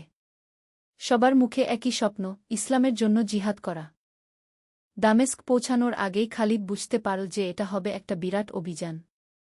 পথে সে দেখতে পেল হাজার হাজার সৈন্য। আরব, পারস্য, আফ্রিকা, সব জায়গা থেকে মুসলমান যোদ্ধারা এসেছে। দামেস্কে পৌঁছে খালিদ প্রথমেই দেখা করল ক্যাম্প কমান্ডারের সাথে। তার নাম আবু উবাইদাহ ইবনুল জাররাহ রাসূলুল্লাহর বিশ্বস্ত সাহাবীদের একজন। তুমি খালিদ? জিজ্ঞেস করলেন আবু উবাইদাহ। জি হুজুর। তোমার কামারের কাজের কথা শুনেছি। এখানে আমাদের অস্ত্র মেরামতের জন্য দক্ষ লোক দরকার। তুমি যুদ্ধে যাওয়ার সাথে সাথে এই কাজেও সাহায্য করবে। খালিদ খুশি হল। সে শুধু লড়াই করবে না, বরং অন্যান্য মুজাহিদদের সেবাও করতে পারবে। চতুর্থ অধ্যায়, প্রথম যুদ্ধ। কয়েকদিন প্রশিক্ষণ আর প্রস্তুতির পর সংবাদ এল যে বাইজান্টাইন বাহিনী সিরিয়ার উত্তরে একটি শহর অবরোধ করেছে। মুসলিম বাহিনী সেখানে যাওয়ার সিদ্ধান্ত নিল। খালিদ ইবনুল ওয়ালিদ এলেন ক্যাম্পে। তাকে দেখে খালিদের মন ভরে গেল সম্মানে। মাঝারি উচ্চতার, কিন্তু অত্যন্ত শক্তিশালী গড়ন। তার চোখে এক অদ্ভুত তেজ, যা দেখলে মনে হয় যেন তিনি শত্রুর হৃদয় পর্যন্ত দেখতে পান। সৈনিকগণ বললেন, খালিদ ইবনুল ওয়ালিদ আমরা যাচ্ছি জিহাদ ফি সাবিলিল্লাহর জন্য। আমাদের উদ্দেশ্য শুধু বিজয় নয়, বরং আল্লাহর দিনকে প্রতিষ্ঠা করা। মনে রাখবেন, আমরা অত্যাচারী নই, আমরা মুক্তিদাতা। যে কেউ ইসলাম গ্রহণ করবে সে আমাদের ভাই। যে কেউ জিয়া দিয়ে আমাদের অধীনে শান্তিতে থাকতে চাইবে তার নিরাপত্তা আমাদের দায়িত্ব। বাহিনী রওয়ানা হল। খালিদ তার ইউনিটের সাথে হাঁটতে হাঁটতে ভাবছিল, এই প্রথম সে ঘর থেকে এত দূরে এসেছে। প্রথম তার জীবনে এত বড় দায়িত্ব নিয়েছে। 3 দিন মার্চের পর তারা পৌঁছাল ফিহল নামক স্থানে। সেখানে বাইজান্টাইন বাহিনী অবস্থান করছিল। খালিদ দেখল যে শত্রুবাহিনী সংখ্যায় অনেক বেশি, কিন্তু মুসলিম সৈন্যদের মনোবল আকাশছোঁয়া। যুদ্ধ শুরু হওয়ার আগের রাতে খালিদ বহুক্ষণ নামায় পড়ল। সে দোয়া করল তার বাবা মায়ের জন্য, তার গ্রামের জন্য এবং সমস্ত মুসলমানদের জন্য। ভোর হতে না হতেই যুদ্ধ শুরু হয়ে গেল। খালিদ প্রথমে কিছুটা ভয় পেয়েছিল, এত চিৎকার, এত রক্ত, এত হট্টগোল। কিন্তু যখন সে দেখল যে একজন বাইজান্টাইন সৈনিক একজন আহত মুসলিম যোদ্ধাকে হত্যা করতে যাচ্ছে, তখন তার মধ্যে ক্রোধের আগুন জ্বলে উঠল। লা ইলাহা ইল্লাল্লাহ চিৎকার করে খালিদ ঝাঁপিয়ে পড়ল। তার তরোয়াল বাতাসে ঝনঝন করতে করতে শত্রুর উপর আঘাত করল। প্রথম আঘাতেই বাইজান্টাইন সৈনিকটি মারা গেল। খালিদ দ্রুত আহত মুজাহিদটিকে নিরাপদ স্থানে নিয়ে গেল। জায়কাল্লাহু খায়রান ভাই, বল আহত সৈনিকটি। এভাবে সারাদিন যুদ্ধ চল। সূর্যাস্তের সময় বাইজান্টাইন বাহিনী পিছু হটতে বাধ্য হল। মুসলমানরা বিজয়ী হল। পঞ্চম অধ্যায়, পরীক্ষার সময়। ফিহলের যুদ্ধে বিজয়ের পর মুসলিম বাহিনী আরও গভীরে অগ্রসর হল। কিন্তু পথে একটি গ্রামে পৌঁছে তারা এক ভয়ানক দৃশ্য দেখতে পেল। গ্রামটি প্রায় খালি। বেশিরভাগ বাসিন্দা পালিয়ে গেছে। কিন্তু যারা রয়ে গেছে তারা অত্যন্ত ভীত। একজন বৃদ্ধ লোক কাঁপতে কাঁপতে মুসলিম সৈন্যদের কাছে এল। আমরা শুনেছি তোমরা সবাইকে হত্যা কর, বলল সে। খালিদ ইবনুল ওয়ালিদ তার কাছে গেলেন। আমরা শুধু তাদের সাথে যুদ্ধ করি যারা আমাদের সাথে যুদ্ধ করে। তুমি যদি শান্তি চাও তাহলে তুমি নিরাপদ। বৃদ্ধ লোকটি অবাক হল। কিন্তু আমরা খ্রিস্টান। সেটা কোনো সমস্যা নয়। তুমি হয় ইসলাম গ্রহণ কর, নয়তো জিয়া দিয়ে আমাদের রাষ্ট্রের নাগরিক হয়ে থাক। 2 ক্ষেত্রেই তোমার নিরাপত্তা আমাদের দায়িত্ব। গ্রামবাসীরা আস্তে আস্তে ফিরে আসতে লাগল।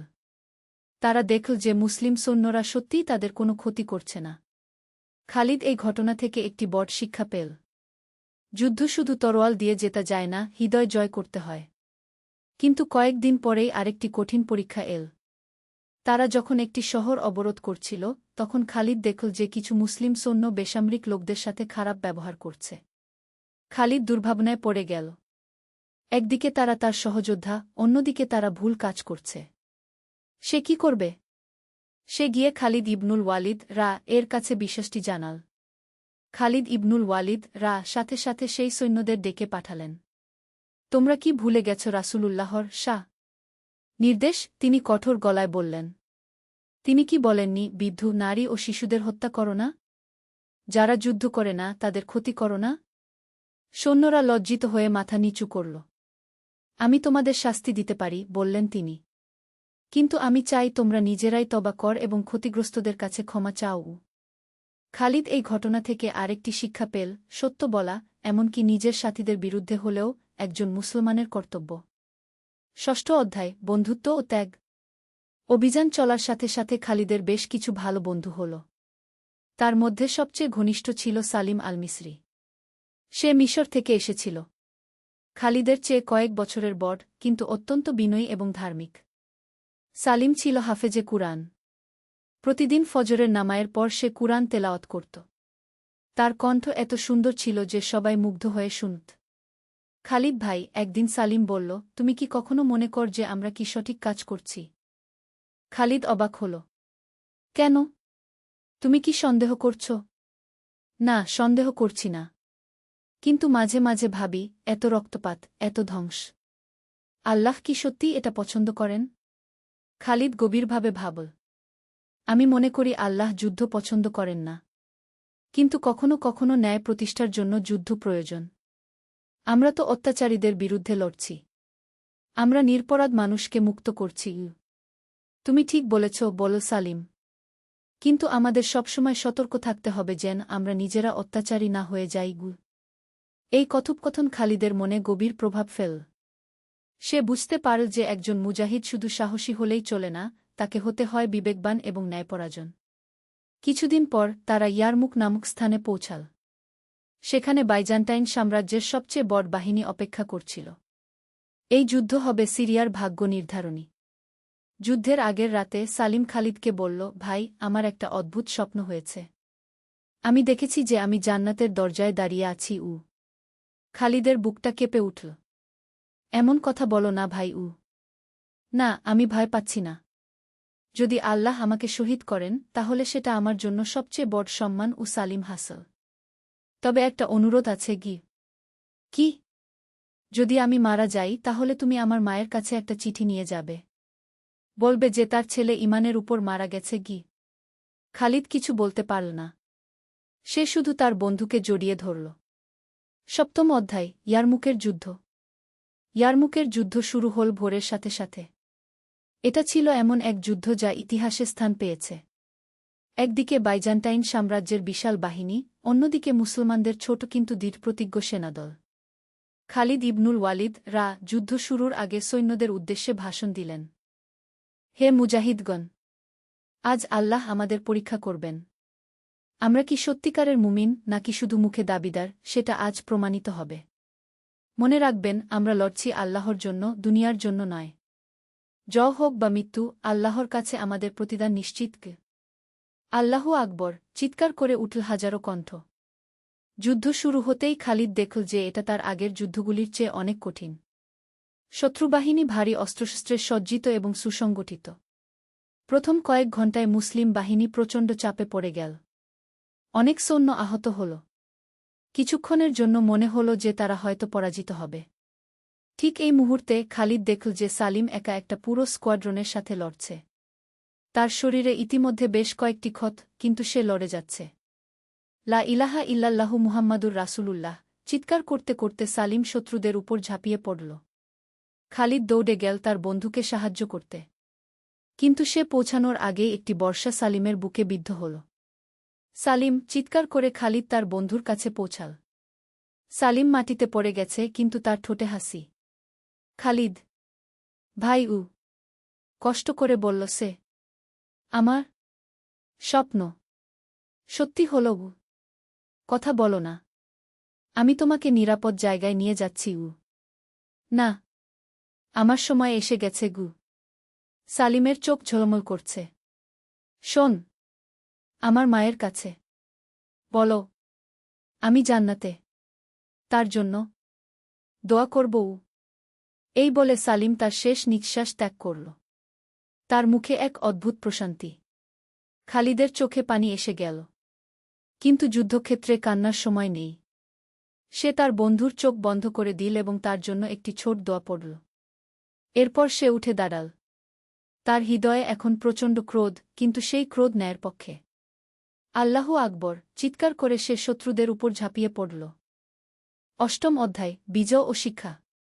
খালিদের সাহস দেখে অন্যান্য মুজাহিদরাও অনুপ্রাণিত হল। খালিদ ইবনুল ওয়ালিদ এই সুযোগে একটি চমৎকার কৌশল প্রয়োগ করলেন। তিনি একটি অংশের সৈন্যদের নিয়ে শত্রুদের পেছন দিক থেকে আক্রমণ করলেন। এই অভূতপূর্ব কৌশলের ফলে বাইজান্টাইন বাহিনী বিভ্রান্ত হয়ে পড়ল। তারা বুঝতে পারল না যে কোনো দিকে মনোযোগ দেবে। সূর্যাস্তের আগেই যুদ্ধের ফলাফল স্পষ্ট হয়ে গেল। বাইজান্টাইন বাহিনী পরাজিত হয়েছে। মুসলমানরা জিতেছে। কিন্তু এই বিজয়ে খালিদের তেমন আনন্দ হল না। তার মন পড়ে আছে তার বন্ধু সালিমের কাছে। যুদ্ধ শেষ হওয়ার পর খালিদ গেল সালিমের লাশের কাছে। সে দেখল যে তার বন্ধুর মুখে এখনও সেই প্রশান্ত হাসি। তুমি ঠিকই বলেছিলে ভাই, ফিসফিস করে বল খালিদ। তুমি জান্নাতে পৌঁছে গেছ। খালিদ ইবনুল ওয়ালিদ তার কাছে এলেন। খালিদ, তুমি আজ অসাধারণ সাহসিকতা দেখিয়েছ, বললেন তিনি। কিন্তু আমি দেখেছি যে তুমি দুঃখিত। এটাই স্বাভাবিক। একজন মুজাহিদের হৃদয়ে দয়া থাকা উচিত। হুজুর, সালিম ছিল আমার সবচেয়ে ভালো বন্ধু। আমি জানি। কিন্তু মনে রাখো, সে শহীদ হয়েছে। এর চেয়ে বড় সম্মান আর কি হতে পারে?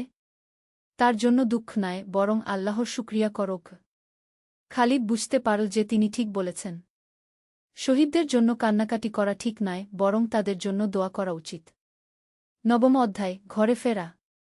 ইয়ারমুকের যুদ্ধের পর সিরিয়ায় মুসলমানদের অবস্থান পাকাপোক্ত হয়ে গেল।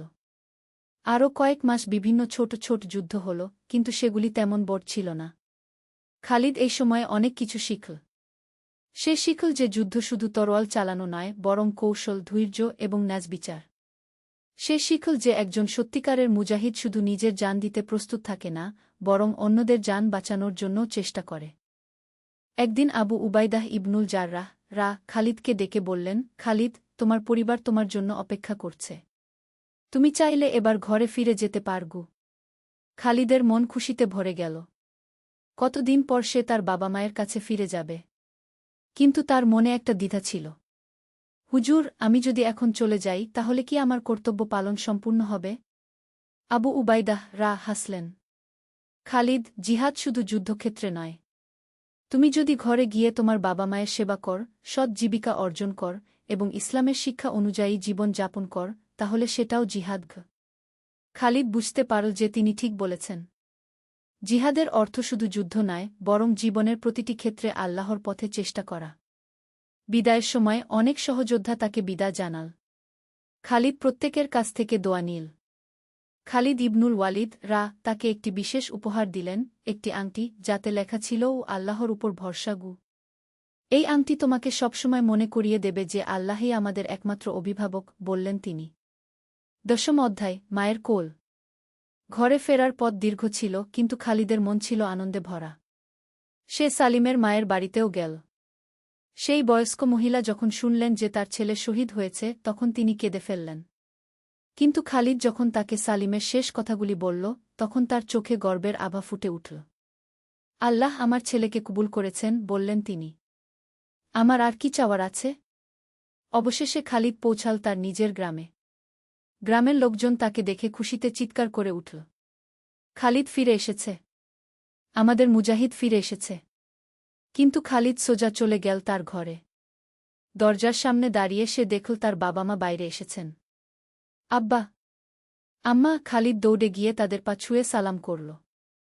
উম্মে খালিদা তার ছেলেকে জড়িয়ে ধরে কাঁদতে লাগলেন। আবু সাইদের চোখেও পানি, কিন্তু সেই পানি আনন্দের। আল্লাহর শুকরিয়া, বললেন তিনি। আমার ছেলে নিরাপদে ফিরে এসেছে গিয়ে। সেদিন রাতে 3 জনে একসাথে বসে খালিদ তার অভিজ্ঞতার কথা বলল। সে বলল যুদ্ধের কথা, বিজয়ের কথা, কিন্তু সবচেয়ে বেশি বলল তার বন্ধু সালিমের কথা। আব্বা, আমি বুঝেছি যে জিহাদ শুধু যুদ্ধক্ষেত্রে নয়। এটা জীবনের প্রতিটি ক্ষেত্রে কি? আবু সাইদ সন্তুষ্ট হয়ে মাথা নাড়লেন। তুমি ঠিক বুঝেছ পুত্র। এখন তোমার কাজ হল এই অভিজ্ঞতা কাজে লাগিয়ে একজন ভালো মুসলমান হয়ে জীবন যাপন করা। 21 অধ্যায়, নতুন জীবন। খালিদ গ্রামে ফিরে এসে আবার তার বাবার কামারের কাজে যুক্ত হল। কিন্তু এখন তার কাজের ধরন পাল্টে গেছে। যুদ্ধক্ষেত্রে অস্ত্র তৈরির অভিজ্ঞতা কাজে লাগিয়ে সে আরও ভাল লাঙ্গল, কোদাল এবং অন্যান্য যন্ত্রপাতি বানাতে লাগল। কিন্তু সবচেয়ে বড় পরিবর্তন হল তার চরিত্রে। যুদ্ধের অভিজ্ঞতা তাকে আরও ধৈর্যশীল, আরও দয়ালু এবং আরও বিবেকবান করেছে। গ্রামের ইমাম উস্তাদ আব্দুর রহমান তাকে বললেন, খালিদ, তুমি কি গ্রামের যুবকদের জন্য ইসলামিক শিক্ষার ব্যবস্থা করবে? তোমার অভিজ্ঞতা তাদের অনুপ্রেরণা দেবে কি? খালিদ রাজি হয়ে গেল। সে প্রতি সপ্তাহে একদিন গ্রামের যুবকদের নিয়ে বসত। তাদের কুরআন হাদিসের পাশাপাশি জীবনের নানা বিষয়ে শিক্ষা দিত। একদিন একজন যুবক জিজ্ঞেস করল, খালিদ ভাই, যুদ্ধে যাওয়া কি সবার জন্য ফরজ? খালিদ ভাবল কিছুক্ষণ। তারপর বলল, জিহাদ অনেক রকম হতে পারে। কারো জন্য যুদ্ধক্ষেত্রে যাওয়া, কারো জন্য বিদ্যা অর্জন করা, কারো জন্য দরিদ্রদের সেবা করা। গুরুত্বপূর্ণ হল নিয়ত, তুমি কি আল্লাহর সন্তুষ্টির জন্য কাজ করছ, নাকি নিজের স্বার্থের জন্য? আরেকদিন এক তরুণী পর্দার আড়াল থেকে জিজ্ঞেস করল, নারীরা কিভাবে জিহাদ করতে পারে? খালিদ বলল, নারীদের জিহাদ হল সন্তান লালন-পালন করে তাদের ভাল মুসলমান হিসেবে গড়ে তোলা, স্বামী সংসারের খেদমত করা, সমাজের কল্যাণমূলক কাজে অংশগ্রহণ করা, প্রয়োজনে চিকিৎসা সেবা দেয়া। এগুলো সবই জিহাদের অন্তর্ভুক্ত। 22 অধ্যায়, বিবাহ ও সংসার। খালিদ যখন 25 বছর বয়সে পৌঁছাল, তখন তার বাবা মা তার বিয়ের কথা ভাবতে লাগলেন। গ্রামে আয়েশা নামে একটি মেয়ে ছিল, যে ছিল অত্যন্ত ধার্মিক এবং চরিত্রবতী। তার বাবা ছিলেন গ্রামের একজন সম্মানিত শিক্ষক। খালিদের বাবা মা আয়েশার পরিবারের কাছে প্রস্তাব নিয়ে গেলেন। আয়েশার বাবা খালিদের চরিত্র এবং ধর্মনিষ্ঠার কথা জানতেন, তাই তিনি রাজি হয়ে গেলেন। বিয়ের অনুষ্ঠান সাদাসিধেভাবে সম্পন্ন হল। খালিদ যুদ্ধ থেকে যে সামান্য অর্থ নিয়ে এসেছিল তা দিয়েই সংসার শুরু করল। আয়েশা ছিল একজন আদর্শ স্ত্রী। সে শুধু ঘরের কাজকর্মই করত না, বরং খালিদের ইসলামিক শিক্ষার কাজেও সাহায্য করত। গ্রামের মেয়েদের তিনি কুরআন ও ইসলামী আদব-কায়দা শেখাতেন। 1 বছর পর আল্লাহ তাদের এক পুত্র সন্তান দিলেন। খালিদ তার নাম রাখল সালিম, তার শহীদ বন্ধুর নামে। যখন ছোট্ট সালিমকে দেখত তখন খালিদের মনে পড়ত তার বন্ধু সালিমের কথা। সে মনে মনে প্রতিজ্ঞা করল যে তার ছেলেকে সে এমনভাবে গড়ে তুলবে যেন সে তার নামদাতার মতো একজন ন্যায়পরায়ণ এবং আল্লাহভীরু মানুষ হয়। ত্রয়োদশ অধ্যায়, দুর্ভিক্ষের পরীক্ষা। খালিদের শান্তিপূর্ণ জীবনে একদিন বিপদ এল। সেই বছর সিরিয়া অঞ্চলে ভয়াবহ খরা হল। কয়েক মাস কোনো বৃষ্টি হল না। ফসল নষ্ট হয়ে গেল। মানুষের মধ্যে খাবারের অভাব দেখা দিল। খালিদের পরিবারের অবস্থাও খারাপ হয়ে গেল। কামারের কাজ কমে গেল, কারণ মানুষের কাছে অর্থ নেই। খাবার কিনতে হল অনেক বেশি দামে। একদিন খালিদ দেখল যে গ্রামের একজন বৃদ্ধ মানুষ ক্ষুধায় মারা যেতে বসেছেন। তার ঘরে কোনো খাবার নেই, কোনো সাহায্যকারীও নেই। খালিদ তৎক্ষণাৎ তার নিজের ঘর থেকে যা কিছু খাবার ছিল তার অর্ধেক নিয়ে বৃদ্ধের ঘরে পৌঁছাল। চাচাজি, এইটুকু নিন, বলল খালিদ। বৃদ্ধ লোকটি কাঁদতে কাঁদতে বলল, বেটা, তোমার নিজের সংসার আছে। তুমি আমাকে দিলে তোমরা কি খাবে? চাচাজি, আল্লাহ আমাদের রিজিকের মালিক। তিনি চাইলে আরও দেবেন। বাড়ি ফিরে এসে খালিদ আয়েশাকে বিষয়টি বলল। আয়েশা খুশি হয়ে বলল, তুমি ঠিক কাজই করেছ। আল্লাহ আমাদের পরীক্ষা করছেন। কিন্তু পরের দিন তাদের ঘরে একদম খাবার নেই। খালিদের মন খারাপ হয়ে গেল। না খেতে পারলেও সমস্যা নেই, কিন্তু আয়েশা এবং ছোট্ট সালিম? সেদিন সকালে নামায়ের পর খালিদ দীর্ঘক্ষণ দোয়া করল। হে আল্লাহ, আমি আপনার রাস্তায় যা করেছি তা আপনার জন্যই করে।